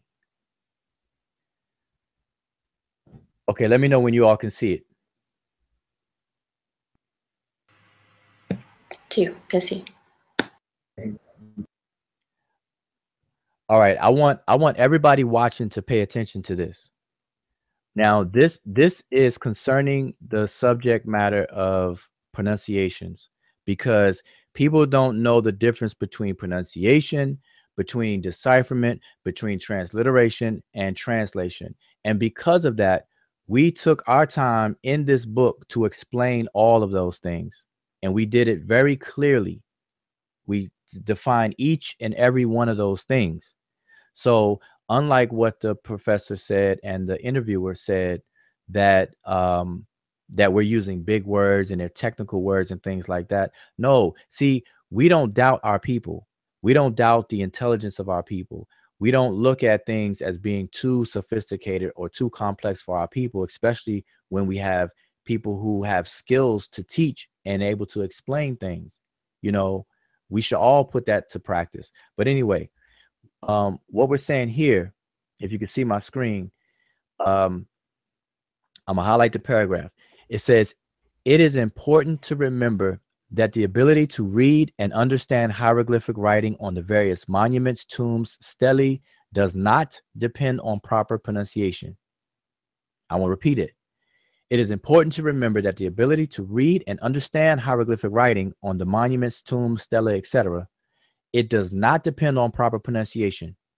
Now, here's an example of a demonstration of how that's so. Take a look at this popular internet meme. Okay, take a look at this popular internet meme. Now, I want everybody who's watching this right now. I won't be able to hear you, of course, but I'm gonna leave it on the screen, and I want you to read the highlighted part. Read that highlighted part, and I guarantee you that you'll be able to read it. All right, now I'm not going to sit here and wait because I can't hear anybody in the chat read it, but I'm going to pause for a second just to give people a chance to read it. And I'm going to read it. Matter of fact, anybody on the panel, somebody on the panel, just read it. According to a research at Cambridge University, it doesn't matter in what order the letters in a word are. The only important thing is that the first and last letter be at the right place. The rest can be a total mess and you can still read it without a problem. This is because the human mind does not read every letter by itself, but the word as a whole. Exactly. Excellent. So as you can clearly see that this particular text is readable and you understand it, which is the point that's being made. Now, okay, now Damo, since you're the one that read that, now what I want you to try your best to do is to read it out loud based on what you see, based on the actual way it's spelled and everything. Try to read. Now, you don't have to read the whole thing. Just try to read that first sentence. Your coordinate to our research at Cambridge. See, so hold up. So the point is made that you understood this without pronouncing it. Now, the reason why I want you to do it out loud is because we do it every day, all day. We call it silent reading. We read. We don't have to read out loud at all. So pronunciation is a separate phenomenon than reading and comprehension. I just want people to understand that Reading and reading comprehension is a separate phenomenon than pronunciation, enunciation. All right. I want people to get that. And this example that we just went through proves that beyond a shadow of a doubt, because you can read this to yourself without reading out loud, understand it. And then if you try to pronounce it as you see it, you can't do it. You sound like you having contortions and going through a seizure or something. You see what I'm saying? So hopefully people understand that. All right, so let's just move on, because I don't want to spend too much time. I want to open up the chats. So was there anything else that the elder said that needs to be highlighted? Let me just double check. Let's see. No, I mean, really, there's nothing else to really highlight and point out. So what I want to say again, I want to reiterate that, one, I want everybody to watch that interview. Okay, I'm encouraging everyone to watch the interview in full, because I don't want to be accused, or we don't want to be accused of just taking sound bites from his interview. So watch the entire interview, listen to it in its entirety. At the same time, give us the same respect and purchase the book, read the entire book, study the book, pull it apart, scrutinize it, criticize it, ask us questions. We are approachable. We're on Facebook, we're on YouTube all the time, everything. Our emails are available, we're in Facebook group, etc. All right. So read it, read the book, and also purchase the Elder's book. The Elder's book is a good book. It's just that this particular claim we have problems with, and that he's absolutely 100% wrong about. All right. And we just go and we show it in a scholarly way throughout the book. All right. So get the book, get his book, get our book, study it, scrutinize it. All right. And again, I want to say that we did this, and we're doing this video out of respect and love for the elder, because as a matter of fact, we have to give our elders their props, because this type of work is not easy to teach people to kind of think critically, period, and to kind of go against the grain, because Professor Walter Williams wrote a book called the African Origin of Christianity. Now, that's a controversial topic in and of itself. So, we have to tip our hat and give utmost respect to him and all of the other elders that do all this kinds of work. All right. But just because someone is an elder, just because someone is young, vice versa, it works both ways. Just because you're African versus European, or whatever the case is, it doesn't exempt any of us from making mistakes. All right. And science, the various different disciplines and fields of science usually has built-in mechanisms to where it self-corrects, and it self-corrects because of the process of the scientific method. When new data is introduced into the equation, you may have to reevaluate old ideas and refine them, reshape them, and update them, and things like that. All right. Now, the question of decipherment has already been settled over 150 years ago.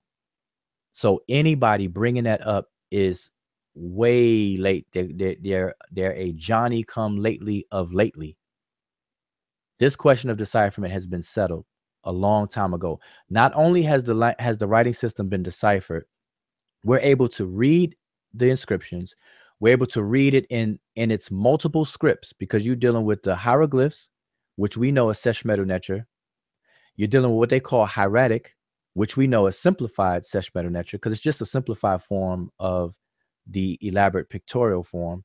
And then you have the other script that they're calling demotic, and so on. So not only are we able to read the different scripts, but we're also able to understand and explain the grammar and the morphology and the syntax of the language. All right.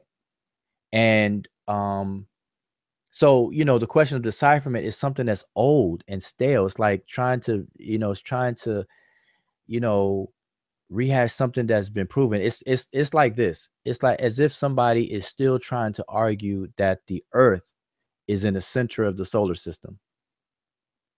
Now, if somebody were to bring it up to you, you would look at them sideways. You'd be like, what? What are you talking about?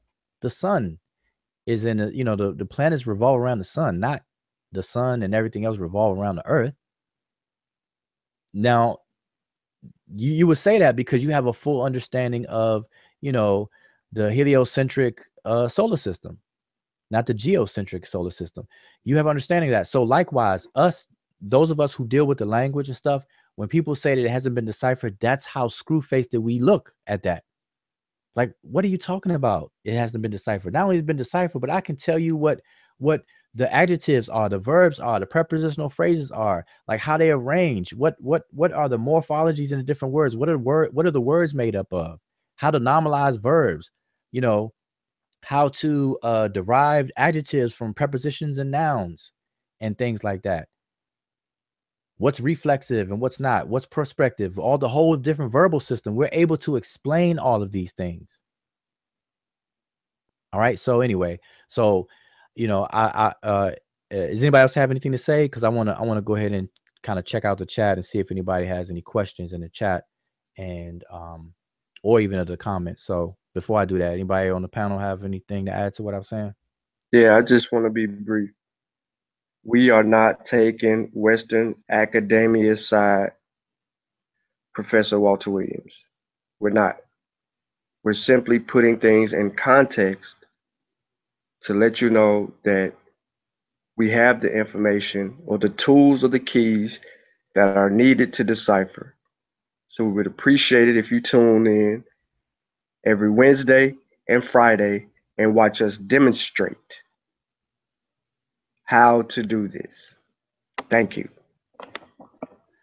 Oh yeah, and that's a good point, because I see that come up too. People have created sides to this. A fact is a fact. A fact is a happening. It is something that has happened. You can be black, brown, yellow, purple, white, pink, or tan, and it does not change a fact.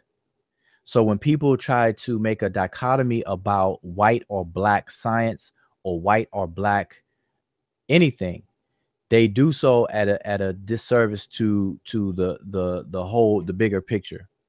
All right. It's either right or wrong. There's either evidence for it or it's not. Period. So, the idea of Western scholarship, matter of fact, see, anybody who says that about us particularly, I can't speak for everybody who studies Kemet or its language and cultures and stuff like that. But for us, the Seshew mdw-ntr, we can anybody who says that to us, it's a clear indication that they don't know us. They don't know what we do. They're not familiar with our work, how we roll, and what we do and what we put to practice, because we actually fact check the Western scholarship, what they call in Western scholarship. I don't even like to use the term Western scholarship, but we question everything within the field of Egyptology, period, whether you're white or black. Because now this is what happens when people say things like European scholarship or whatever. What they're doing, and they're not saying this explicitly, but what they're implying is that Europeans are wrong, and that if you're dark skinned or of African descent, then by default you're always right. And so what you're doing is you're setting yourself up to be fooled, bamboozled, had by a person of brown skin. And we see that going on. We see people of brown skin fooling and bamboozling people because of this notion that Europeans are wrong and Africans are right, when it shouldn't be placed like that. Either the claim is wrong or right. Either there's evidence for your claim or there's not. Can you demonstrate it or can you not? Period. That's how it is. If anybody makes a claim, you force them to demonstrate proof of their claim or the evidence. Demonstrate the evidence. Show the evidence. Show how they came to the conclusions that they've come to. Science is evidence-based. When people say prove this, prove that, or you can't prove it, prove, what they mean by proof is in mathematics. Math deals with proof, science deals with evidence. So when people say prove it, what they're really asking you is to show the evidence for it. That's what science deals with. Science is evidence-based. Math is proof-based. Math, you only have proofs in mathematics. All right, remember that. But that's an excellent point, though. So, again, I want to show people the book. Get the book, and spread this around. Spread the link to this video, because when we go off the air, you know, it'll be archived. Give the link out for those who you think are interested in this subject matter or whatever. But we ask everybody to purchase the book. Get the book so you can see and learn about this subject, and to see what we addressed with the professor, and also get the Professor Walter Williams book. Support the elder, and support all the elders that have taken time out and to put pen to paper and to write books, publish a book. It doesn't mean that everybody who writes a book is infallible. You know, we don't believe that we're infallible. Matter of fact, that's why we say get the book, scrutinize it, criticize it, pull it apart, go line by line, page by page, you know, apply some rigor to it, investigate everything that we're saying in the book, and then give us some feedback. All right. So, all right, with that, let's say somebody else has something to say. I want to open it up to the chat and just kind of see what's going on inside of the chat.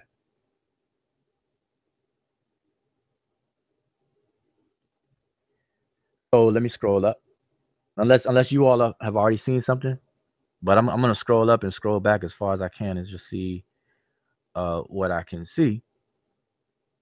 But anyway, yeah, let me say ETM Hotep for those who are watching now, who weren't tuned in at first. You know, I want to say ETM Hotep, welcome, and I appreciate Dua for you taking your time out on a Friday night to listen to what we have to say. We feel that this is important. A lot of people have been asking, have we seen Professor Walter Williams's interview? How do we feel about it since we wrote the book? You know, and even they asked us about, you know, Sarasu Nseti Young Pharaoh's presentation. They even asked us about Shaka Ahmos's presentation that he did a little while ago, or, you know, I guess a month ago now, or whatever the case is. So, you know, we're basically answering that question. And the answer to all three, you know, situations, whether it's Walter Williams, you know, the most recent, whether it's Shaka Ahmos a little while ago with what he did, or Sarasu Nseti and Young Pharaoh, our answer is the same. We wrote a book before all three things took place. We wrote the book. We published it. December, I think it was December 14th. We published it back then. The book is still available. Get the book, because it addresses all of this stuff. It addresses everything. All right. And then if you have any further questions or whatnot, you know, give us the feedback, contact us, and, you know, we can have hangouts, invite you on the hangout, or come into the Facebook group, Seshew Ma'ani mdw-ntr Facebook group, and chime in on the conversations. We're constantly available. All right. So, all right, but let me go through these comments. Just trying to see. Oh, Nasud BT, Amin Hotep, the brother said he was there at the interview. So that's good that you were there. Maybe you can give us some insight on what you thought about the interview since you were there. But let's see what somebody says. Or I mean, or these different meanings. Let me go back. Okay, Nature TV. Okay, Nature TV. Can y'all still hear me? I don't know why I'm okay. Okay, Nature TV Speaks Corner London. Shout out to London folks. I know it's about 5 hours ahead, 5 or 6 hours ahead of us. So definitely shout out for you all staying up late.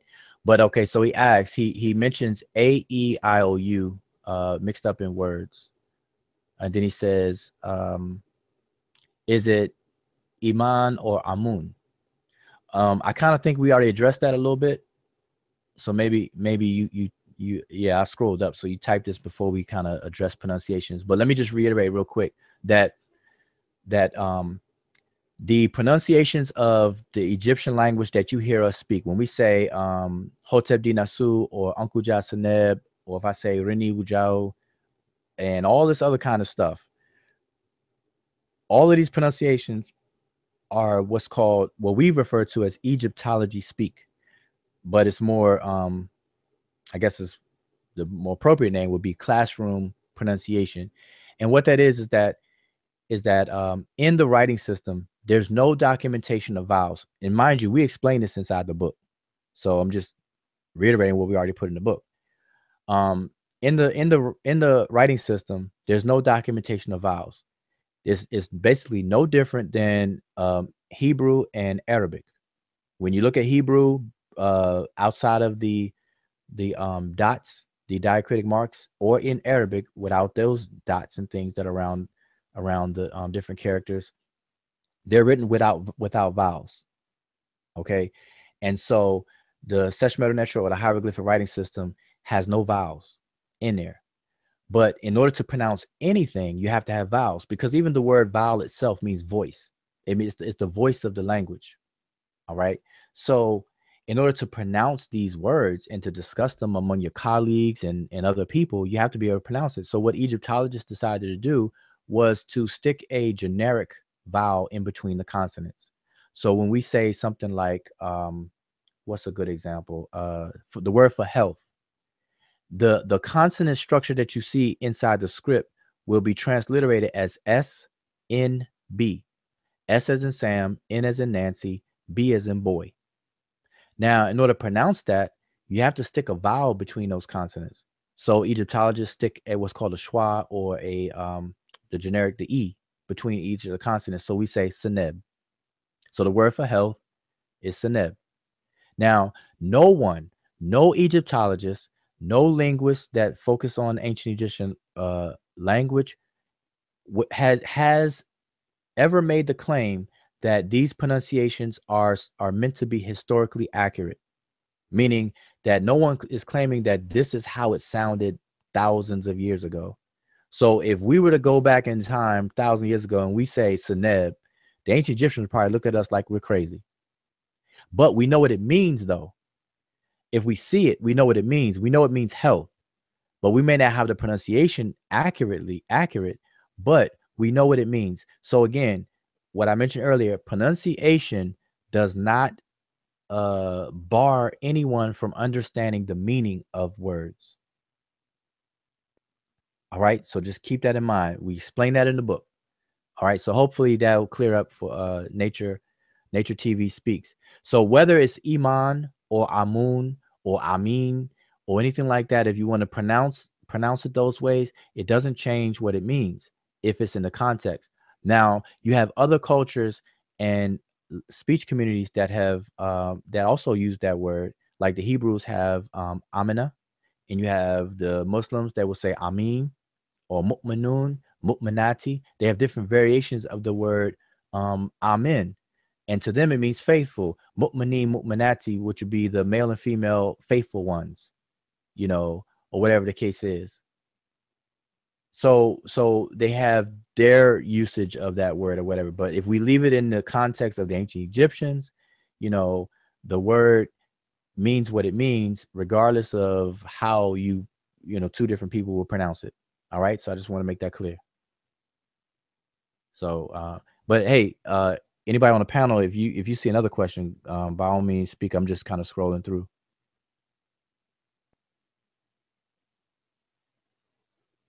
Okay, while you're scrolling,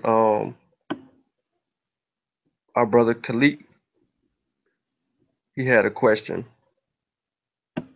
He says, I don't understand why the elder would discourage people by stating that the language cannot be deciphered. Hold up, say it again. He wrote in the chat, he said, I don't understand why the elder would discourage people by stating that the language cannot be deciphered. All right, yeah. See, we addressed that, so that's not a good thing, and that's a very important point. That's why I stressed it so much earlier in our hangout, that claim has consequences. All claims have consequences. That particular claim that hasn't been deciphered and never will be, that's a very dangerous thing to say. You know, not physical danger, but that's a dangerous thing to say, because it discourages people from learning it. If they were to listen to Professor Williams wholeheartedly, then everybody would just drop their study. Like, why study something if it will never be? Like, if people took that to heart, it will never be deciphered, then why pursue it? You know what I'm saying? So it's like, give up on it. Now, we know it's not true, but he said it never has been and never will be.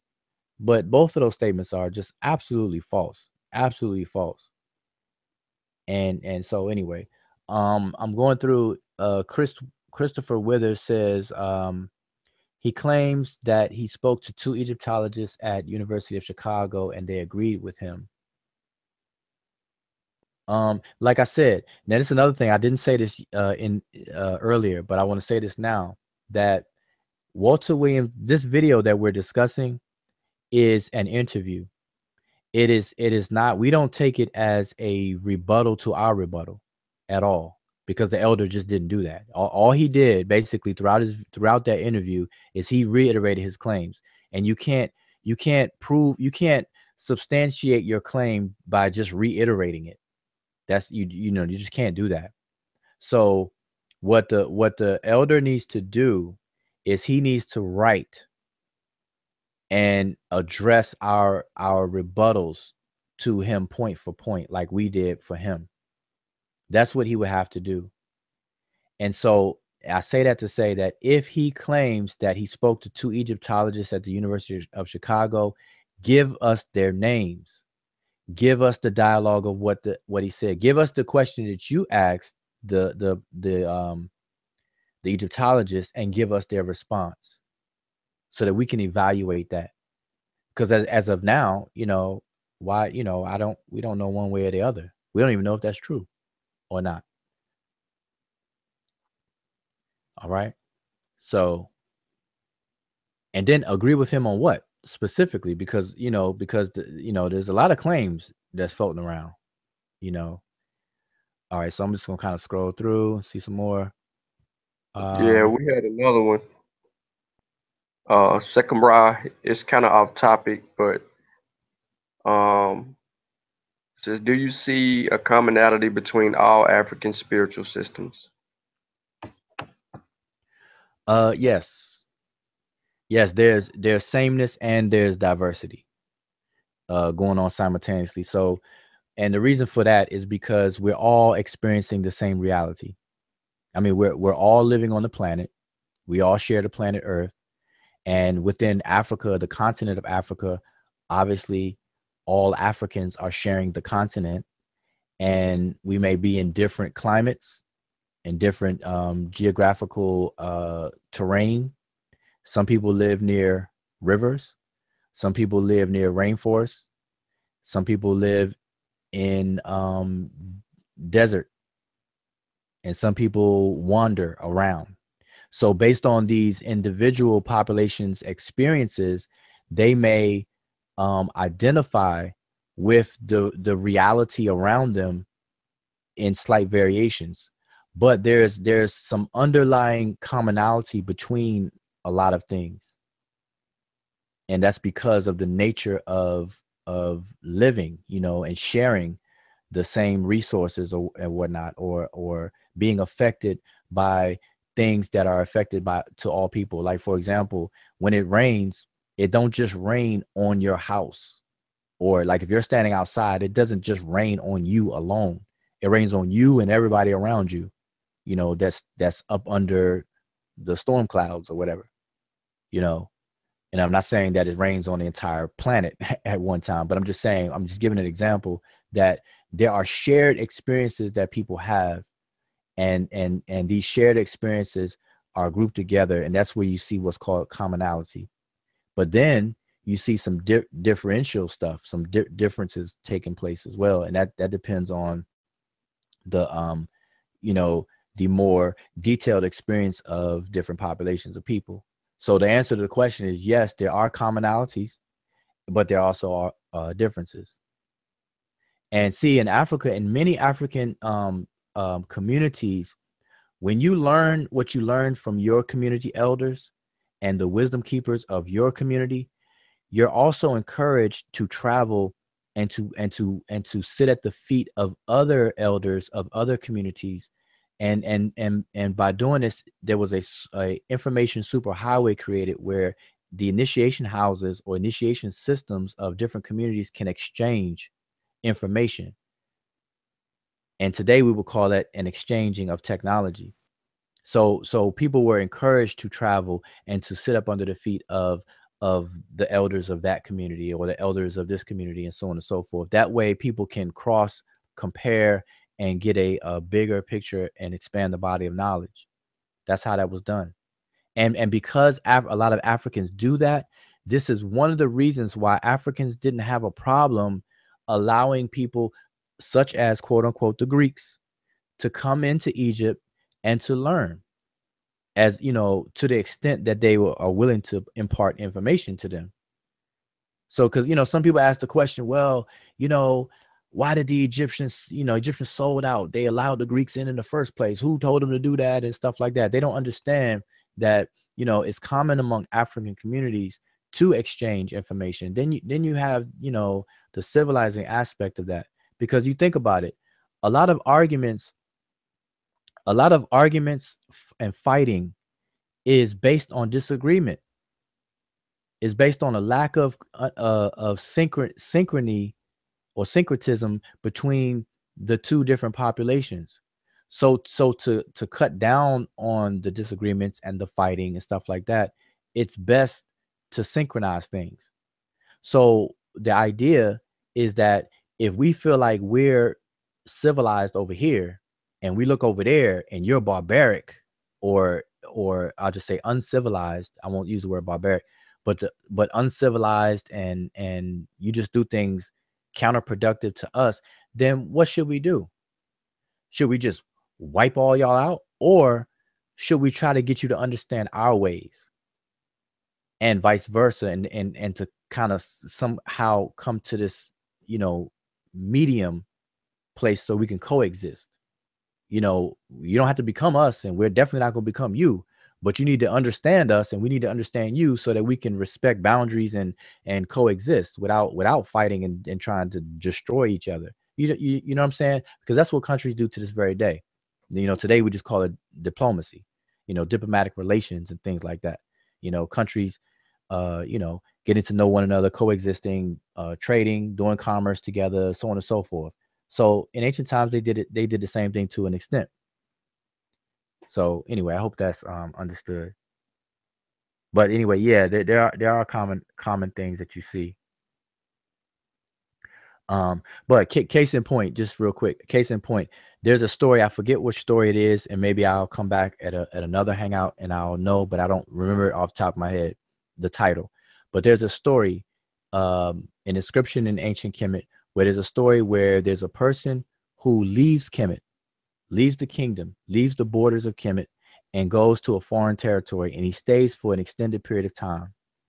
And then after he stays for an extended period of time, he comes back to Kemet. Now, he was born and raised in Kemet, and he leaves, and he stays out, for a long time. So when he comes back to Kemet, the people in Kemet did not consider him an Egyptian anymore, or a Remich anymore. They said that in order for him to be considered an Egyptian again, he has to unlearn what he learned out there. Meaning not unlearn, you know, obviously you can't forget, but basically you have to what do you call it? You have to acclimate back to our way of doing things. Because while you were living there, you got accustomed to doing things the way that the foreigners were doing it. But when you come over here, you're gonna have to follow, you know, you have to reacquaint yourself with the way we do things. And that's no different than today. You know, like if any of y'all have children, if your children have a sleepover over their friend's house or they stay somewhere for a week, and the parents of the other children are used to doing whatever, when your children come back home, you're like, we don't do that here. Like, no, you take your shoes off in my house. You know, when you go over other people's house, they may let you keep your shoes on and run around the house on the carpet. But in my house, you taking those shoes off. Matter of fact, you're gonna take that hat off and those shoes off in my house. You see what I'm saying? So we you know, we do it to an extent. I'm just giving an example, but there's an actual story about that, how they did things based on customs and traditions and things like that, that was considered your nationality. Remember, your nationality is based on your character that's produced by your membership within a nation. So your membership in a nation produces your behavior that gives off a character to the world, and that is described as your nationality. So once your character changes, your nationality changes. That's the root, the gist of what that is, all of the concept of nationality is about. And we just give it names. So, you know, our nationality here in the United States, we are American. We are United States of America. Because when we leave America, we're going to behave and function of the characteristics of a citizen or a person of America, you know.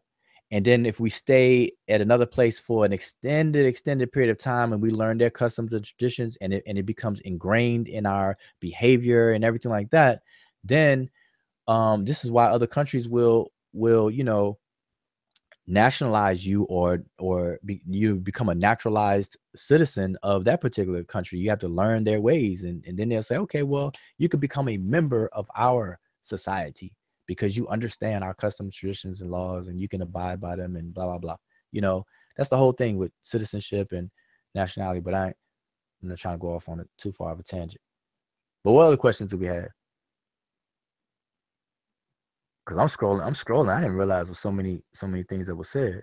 I see Cranston Cooper. Yeah, we got some more at the bottom. Yeah, I think there's one from Second Ra. He was asking, did the people call themselves the Remech, and where is this information ascertained? The answer is yes. They refer to themselves as the Remech. And the word Remech, you can find, well, the word Remech means the people, and it's a play on the word for a verb, which means to cry, or the noun, which is tears, which is a result of crying. And the reason why that is because in their figurative expression or figurative narrative, which we call myths, in the myth, in one of their myths, they say that that the Egyptians were produced from the tears of Ra. When the eyes of Ra wept, and the tears that fell from the eye, it produced the Remech. And the word to cry is Remi. So from Remi, they get Remech. All right. And then Remi, as the that process was deified. So there's a god. You can look it up in the Egyptian dictionary. Matter of fact, you look it up in Budge's dictionary. Look up the word Remi. There's a word Remi that means that is a deity. And then right around that word, you can see the word Remech, Remi, and all of that. Okay, so you can look up in any of the Egyptian dictionaries. We of the Seshew mdw-ntr, we encourage people to get all the dictionaries. Get all the dictionaries you can that you can afford or have access to. I don't care if it's in a different language you don't understand. Just collect them. Get them. Get the German. The Waterbach is the most comprehensive, but it's in German and it's handwritten. So it'll be very, very difficult to you to read unless you know German, you know, in the first place. But if you have access to it, get it. If one's in French, get it. Get Budge, get Faulkner, get Gardner, get all the different dictionaries you can get a hold of. We don't discriminate. All right, because they're useful as resources. And then we have a way of fact checking the dictionaries. But that's a whole nother process called historical comparative linguistics, where we take Egyptian words and we compare them to related African, living African words, living words from living African languages that are still spoken to this very day. All right, and that's a whole complex discipline. All right, but that's a whole nother story. Okay, but I want to address this one. This one, Cranston Cooper Jr. says hieroglyphs are a two-level system. It seems only one level is understood. Now, when somebody makes that statement, I understand what they're saying, and really what it comes down to is that, but see, it's not just hieroglyphs. It can be any script that this can be true for. What we're dealing with is the difference between figurative expression and literal expression and things like that, and all the various different figurative ways of expressing something. So within a figurative expressions, you have metaphors, allegories, symbolisms, and all of the above for that.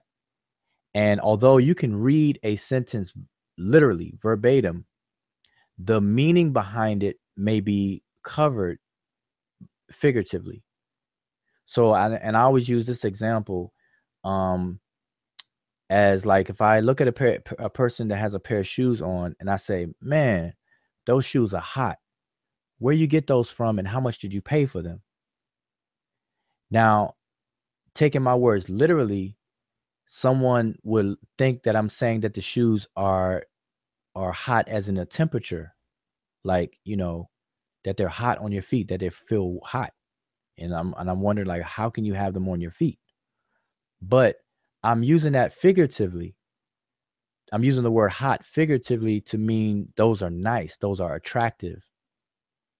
I want a pair. How much you pay for them and where you get them from? Okay. Now that's on the East Coast where people say, oh, that's hot. Oh, that song is hot, man. That's hot. That's a hot beat. Now we know the beat is not literally hot, but we're using these words in a figurative way. So anyway, that's that example. Then another example in the Midwest, I don't know if they still use a foot. So anybody from Chicago or in that area, Illinois or whatever, they say things are cold. They're like, oh man, that beat is cold, or those shoes are cold. Where you getting from? How much you pay? So a person from Chicago will say those shoes are cold. A person from DC will say those shoes are hot. But both people will mean the same thing behind those two words. Now, the two words literally are at opposite ends of each other. We know hot is opposite from cold. So how is it that two people can use two opposing words but mean the same thing? The reason why is because we have figurative expression. So what happens is that Africans basically used figurative expressions all the time. And they were very good at it. Very, very good at it. And so a lot of these so-called religious texts are written in narratives that are very figurative. And it was done that way for a reason. But, that's for a whole nother hangout. So, I don't want to drag on too long. But that's what people mean when they say the hieroglyphs are two or more level system and so on and so forth. Because even though we can read the text and read it and understand it, and yes, it's been deciphered and we can understand the grammar and everything like that, then you have to, matter of fact, let me show, I don't have it pulled up, but part of our curriculum as a Seshew mdw-ntr at the upper levels of our ongoing curriculum is where we recover and uncover the realities behind the figurative language. So like, for example, when I say those shoes are hot, I'm using that figurative, but what do I really mean? Literally, what I literally mean is that it's attractive and I like them. Or let's use a more common example. When people are getting ready to perform live, or they get ready to give a book report in school, or you got a speaking engagement, you get these butterflies in your stomach, and people say, hey, I get butterflies in my stomach, or I got butterflies in my stomach. Now we know literally there are no butterflies in anybody's stomach. But the word butterflies in my stomach is a phrase that's used figuratively to mean nervous. You're basically saying, I am nervous. You know, there's no butterflies in your stomach, but that's just a way of expressing. So we have to deal with that. And that's what people mean. Now, people will say, okay, you got the esoteric versus the exoteric interpretation of the language and so on and so forth. That's what they're talking about. They're talking about the figurative versus literal, or trying to recover the realities behind these expressions. All right. So anyway, what else? Was there anything else? I'm trying to scroll down, but you said something towards the end. So let me fast forward. Let me see. Go down here.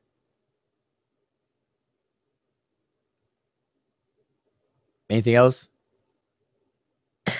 Yes, I think there was another question from Nisut PT in Hotep. He was asking, are there different versions of the mdw-ntr?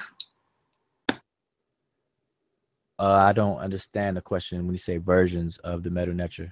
So if you just rephrase your question. I'm not quite clear on what you're asking, because that can kind of be a number of things that you're asking. So just kind of clarify that for me, please.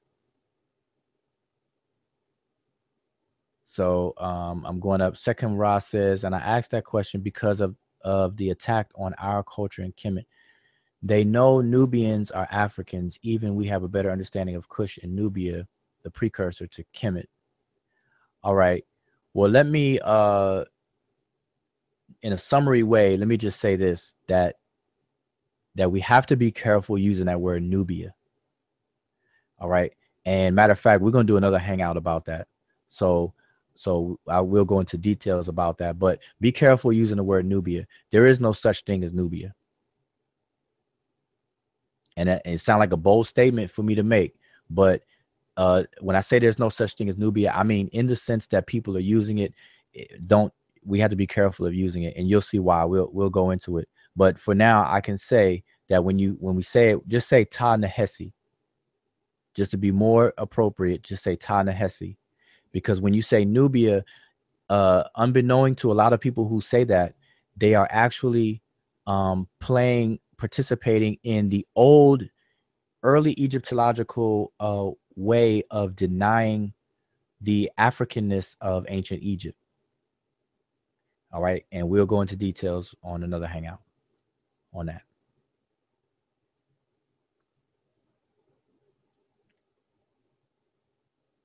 What did he say? He says, did he clarify? Did Nisud BT clarify? Nope, not yet.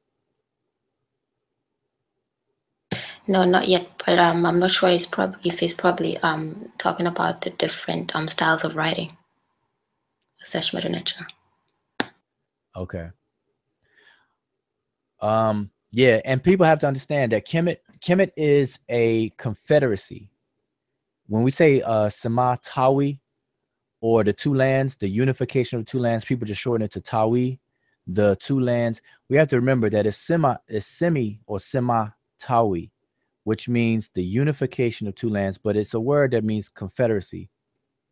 So what you're dealing with is several communities coming together under one banner and one umbrella. All right, you have smaller communities coming together to form two large communities, Ta Mehu and Ta Shemau. You have Ta Meri and Ta Seti. Those smaller communities coming together to form those two larger communities, and then those two larger communities coming together to form one called Kemet. The political kingdom, the state of Kemet, for lack of a better word, but the political kingdom of Kemet was comprised of a confederacy of smaller communities. And I say all that to say that not everybody came from Kush or Nubia. So remember, we just have to follow the evidence. We have to talk about things as they are and not as we want them to be all the time. And I'm not saying that somebody's intention is wrong, but we just got to be careful, because Kemet, you have a variety of different people that came to the Nile River. Remember, when the Sahara dried up, the Sahara, was plush, then it dried up, plush dried up or whatever the case is, people migrated. People went and sought water. They either went to the lakes, or they went to the rivers, or they went to the coast, you know, or wherever there's water, you know, have access to water, rain, or whatever the case is. So people settled, you know, along rivers. So you got the Niger River. That's why you got a lot of people over there in Nigeria. A lot of people over there along, you know, West Africa over there. You got people over in eastern part of Africa, throughout the whole Nile Valley, leading up to the mountains and the Lake Tana, or the Great Lakes, down there in Kenya, Uganda, Tanzania, coming all the way down, or on our maps will be up towards the Mediterranean. People settled along there. Then you have people that just wandered, just kept wandering back and forth. You know, so but I'm saying that to say that the Nile Valley, the Nile River, the Itiru, or Happy Itiru, which is what it was called in the language, was a place where people wanted to live nearby, close enough to have access to water. They didn't want to get too close, because you got those animals in the river. You got the hippopotamus, deadly. You got the crocodiles, deadly. You know, and other animals. So it took a while, but you know, the whole point is that people need the access to water. You know, so anyway, yeah, Itiru, right? Let's see, any other questions? Because you know it's 12:27, so you know, want to kind of wrap it up. Yes, Nusit Biti, he reworded his question. His question was, well, what he was trying to say is that are there many different teaching styles when it comes to teaching the meta nature? Because he noticed that certain people do not teach it the same way. They have different methods. Oh yeah, I mean, but that goes for a lot of different subjects, because even in math class, you know, a teacher of this school may teach math differently than another teacher.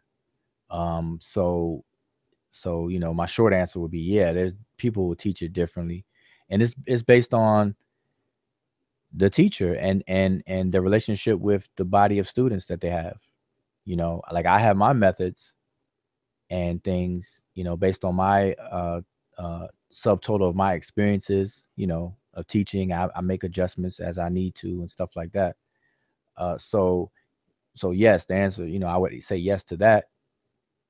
But now the question I would think to have after asking me that, or asking that question, is, does that harm things? Or, you know, is there a problem with that? Is there a problem with teachers teaching it differently and stuff like that? And, you know, so that could kind of get tricky, because it just depends. Because the language is the language, like English. You know, when you learn English from an English teacher, not every teacher teaches English the exact same way, but overall, you know, you become competent in the English language. So as long as you become competent, like for us, I'll give you an example. For us, in order to join our group, the Seshew mdw-ntr, like actually join the group, and I don't mean our Facebook page or anything like that. I'm talking about actually become a member of the Seshew mdw-ntr. We require you to take a proficiency exam, and a proficiency exam is 100 questions where you are asked several different questions to prove your competency in at least a beginner's level of understanding the language. So we don't care where you learn it from, but as long as you can answer these 100 questions sufficiently, then that proves to us that you are competent enough to be at a beginner's level, and therefore you can become a member of our group. So you can learn from me, or you can learn from Dr. Rikete Amin, or you can learn from Benochi Montgomery, or any of the other people that are offering classes and doing the classes. And then if you decide to want to come and join us, you see what we're doing, you want to be a part of our projects and what we got going on, and whatever, then, you know, we'll be more than happy to have you among us, but we will give you a proficiency test, you know, just like schools do, like a placement test. If you transfer from one school district to another school, you got a child that's doing that, the school will have a placement test. You know, they'll test your child and see what grade level, and whether you should be in the gifted level of the grade, or you know, whatever else. So it's the same thing. That's what we do. All right. And by the way, I will be starting another class group, really ASAP ish. So as soon as possible. And if you're interested, go to the website. Matter of fact, let me type it into the chat so that people can go to it. You can go straight to the website and learn about the course, what it involves, how much it is. It's 12 weeks. We meet 2 hours a week, once a week for 2 hours for 12 weeks. All right, that's how long it is. And I'll be opening it up to start another class group. And so I'll be doing that, you know. So if you're interested, or if anybody else, if anybody else is interested, definitely spread the word. And you know, so at the end of the lessons or the study that I give, you know, I give that final exam are those same 100 questions. And I use the textbook, the book, The Beginner's Introduction to mdw-ntr. All right. We use this as a textbook. So this is the book that goes along with the course. All right. And basically we walk through the book and we go step by step through the book throughout the duration of the course. And at the end, you're given a final exam, you pass, then you receive a certificate. Only those who have passed will have a certificate. So if anybody who has taken the course with me, and they pass, they have a certificate. If they don't pass, they don't have a certificate. It's just that simple. And it can always come and get a certificate to pass, you know, once they pass. So was there anything else? Anything else anybody see? Anybody on the panel got any other comments? I didn't even look at the panel. Who's still with me? Okay. Yeah, anybody else got anything?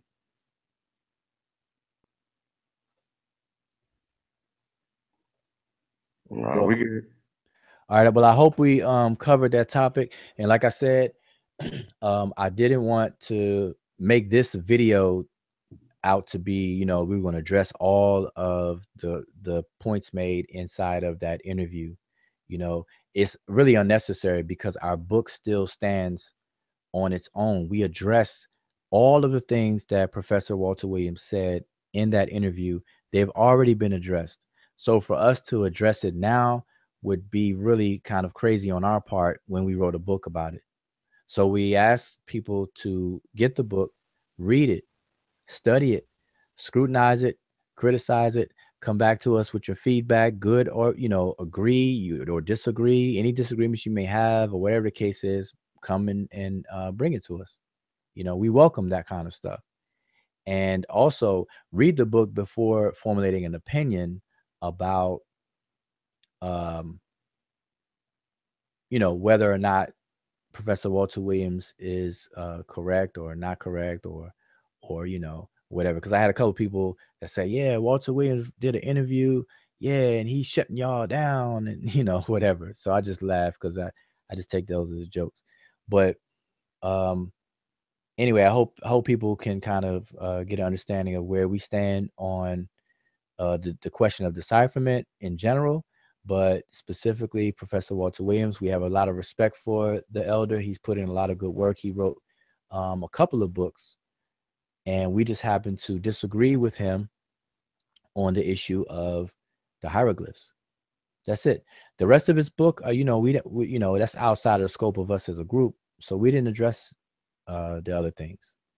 We addressed his claim about the language, and he's just wrong. He's just outright wrong about that.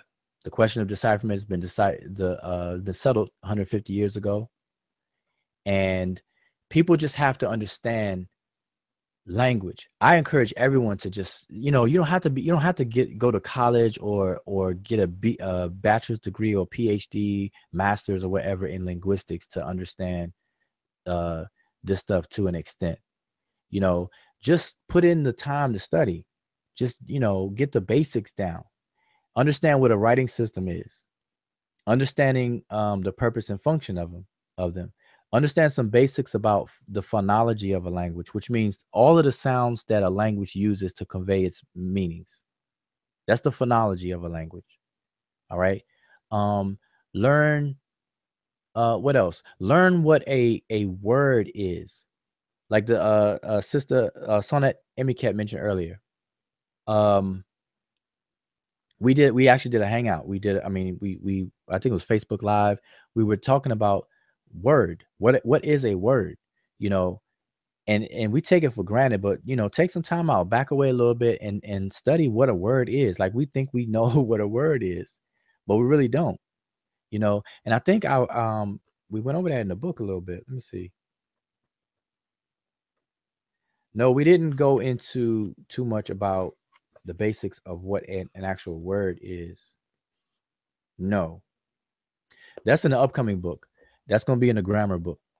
I'm currently working on a grammar book for the language, because we're going to take it to another level on our pyramidal, curriculum. So I'm actually working right now on a grammar book. It's going to be a synchronic analysis of the grammar of what they call Middle Egyptian, but we call it Older Egyptian because it's going to comprise of what they call Middle Egyptian and Early Egyptian or Old Egyptian. All right. But in that book, I have to explain what a word is, and that's what I do. So I explain what a word is. And in summary, a word is not really what we think a word is, or we take it for granted. And we just have to understand that. So I break down the concept of what a word is. So, like, for example, just as a quick example, if I say the word elephant, whether you hear me say it or you see it written down, the word elephant, no matter what, let's just go with me saying it. So you hear me say the word elephant. The word elephant that I'm saying is not the elephant itself. So when I say elephant, and I just said it, that's not an elephant. That's something that is a placeholder to trigger a concept, a mental conception of a four-legged, large creature with big ears and a trunk that's usually gray, dark gray in color. So the words are not the objects themselves. Okay. So, and I say the word loosely because in explaining what a word is, you have to kind of explain all of this stuff. So really what we're dealing with is form. So you have form and meaning. So you have what's called the signifier and that which is signified. Okay. And the signifier can be in these different forms. So for example, I'll give you one example and then we're going to wrap it up.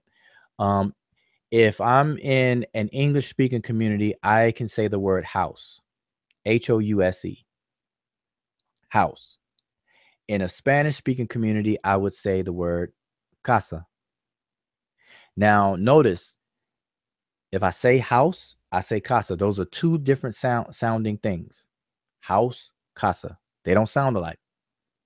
If I spell them out on paper in the appropriate script, I spell House and Casa, casa, and then house. So even visually, they're not the same, but yet conceptually, they are the same.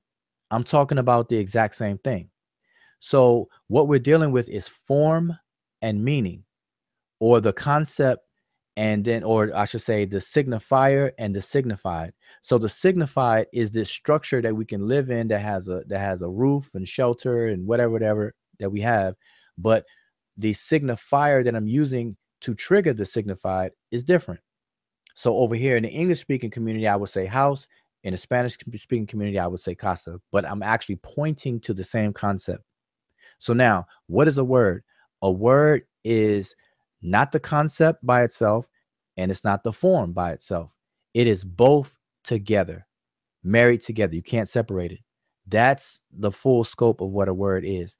And once people get that, now it may sound a little tricky. You got to wrap your mind around it. But once people can get that and wrap their mind around that, then you'll understand how it's even possible to do translations of anything.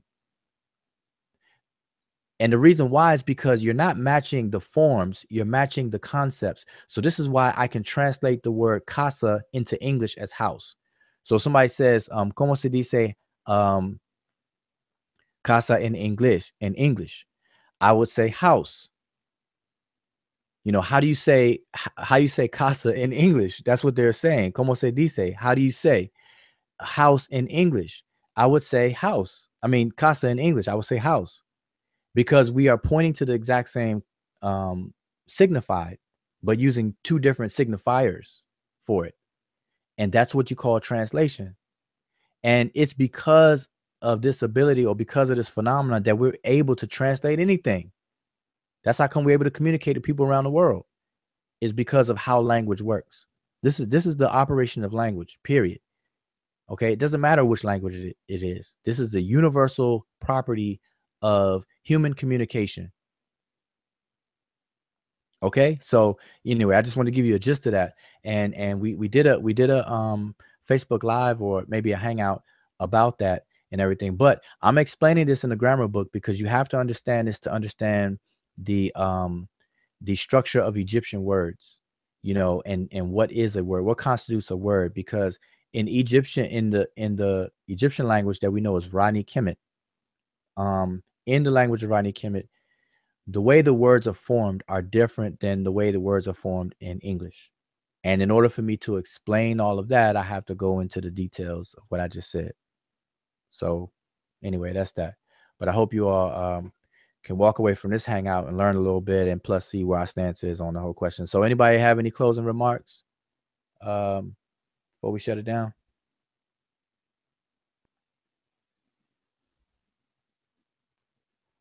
Yes, no, maybe so. Did I leave anything out? Did I leave anything of importance out? Let me just show the book again. Here we have again, on the left-hand side, we have, has the Egyptian hieroglyphic writing system been deciphered? A rebuttal to Walter Williams. Get your copy, but not only get your copy, read your copy, study your copy, pick it apart, pull it apart, and give us some feedback. And if you already have a copy, get another copy for someone else. Anybody who you think is interested, get it. Because not only are we rebuttaling Walter Williams, but we're also teaching in this book. Remember, part 1 is some information that was not included even in the beginner's book. You know, some further explanations in this particular book.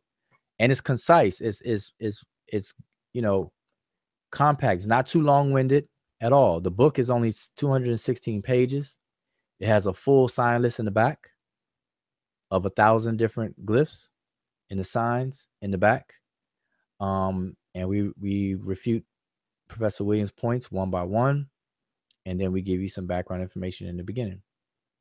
All right. So anyway, and also support the elder, get his book, The Historical Origin of Christianity. All right. Now, I don't know if the hieroglyphs have not been deciphered. I don't know how he knows that that's Osiris right there, though. But anyway, anybody else got something to say? Comments? Thanks for everybody tuned in tonight, and for everybody who's going to watch later. We appreciate the support and those who are really about the study. All right. Well, so on the Emicat, it is our custom to ask that you bless us with any closing remarks, and I'll play our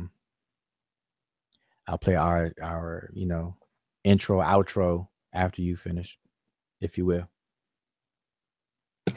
All right, dua.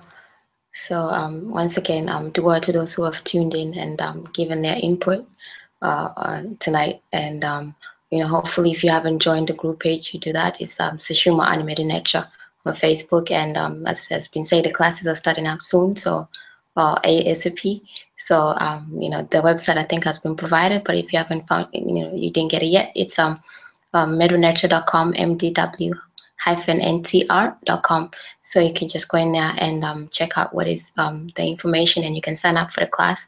And the book, the information about the book that is being used for the classes is there as well. And the book that's been discussed tonight has the hieroglyphic writing system been deciphered, a rebuttal to Walter Williams, is also there. But you can also purchase both books actually on Amazon.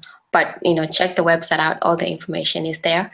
And with that, I'd just like to say dua once again for tuning in, and hopefully we see you again next week, and also on our Facebook group where you know the discussions can continue, or does continue.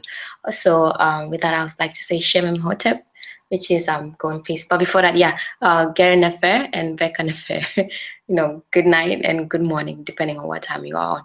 And Shem Imhotep, go in peace.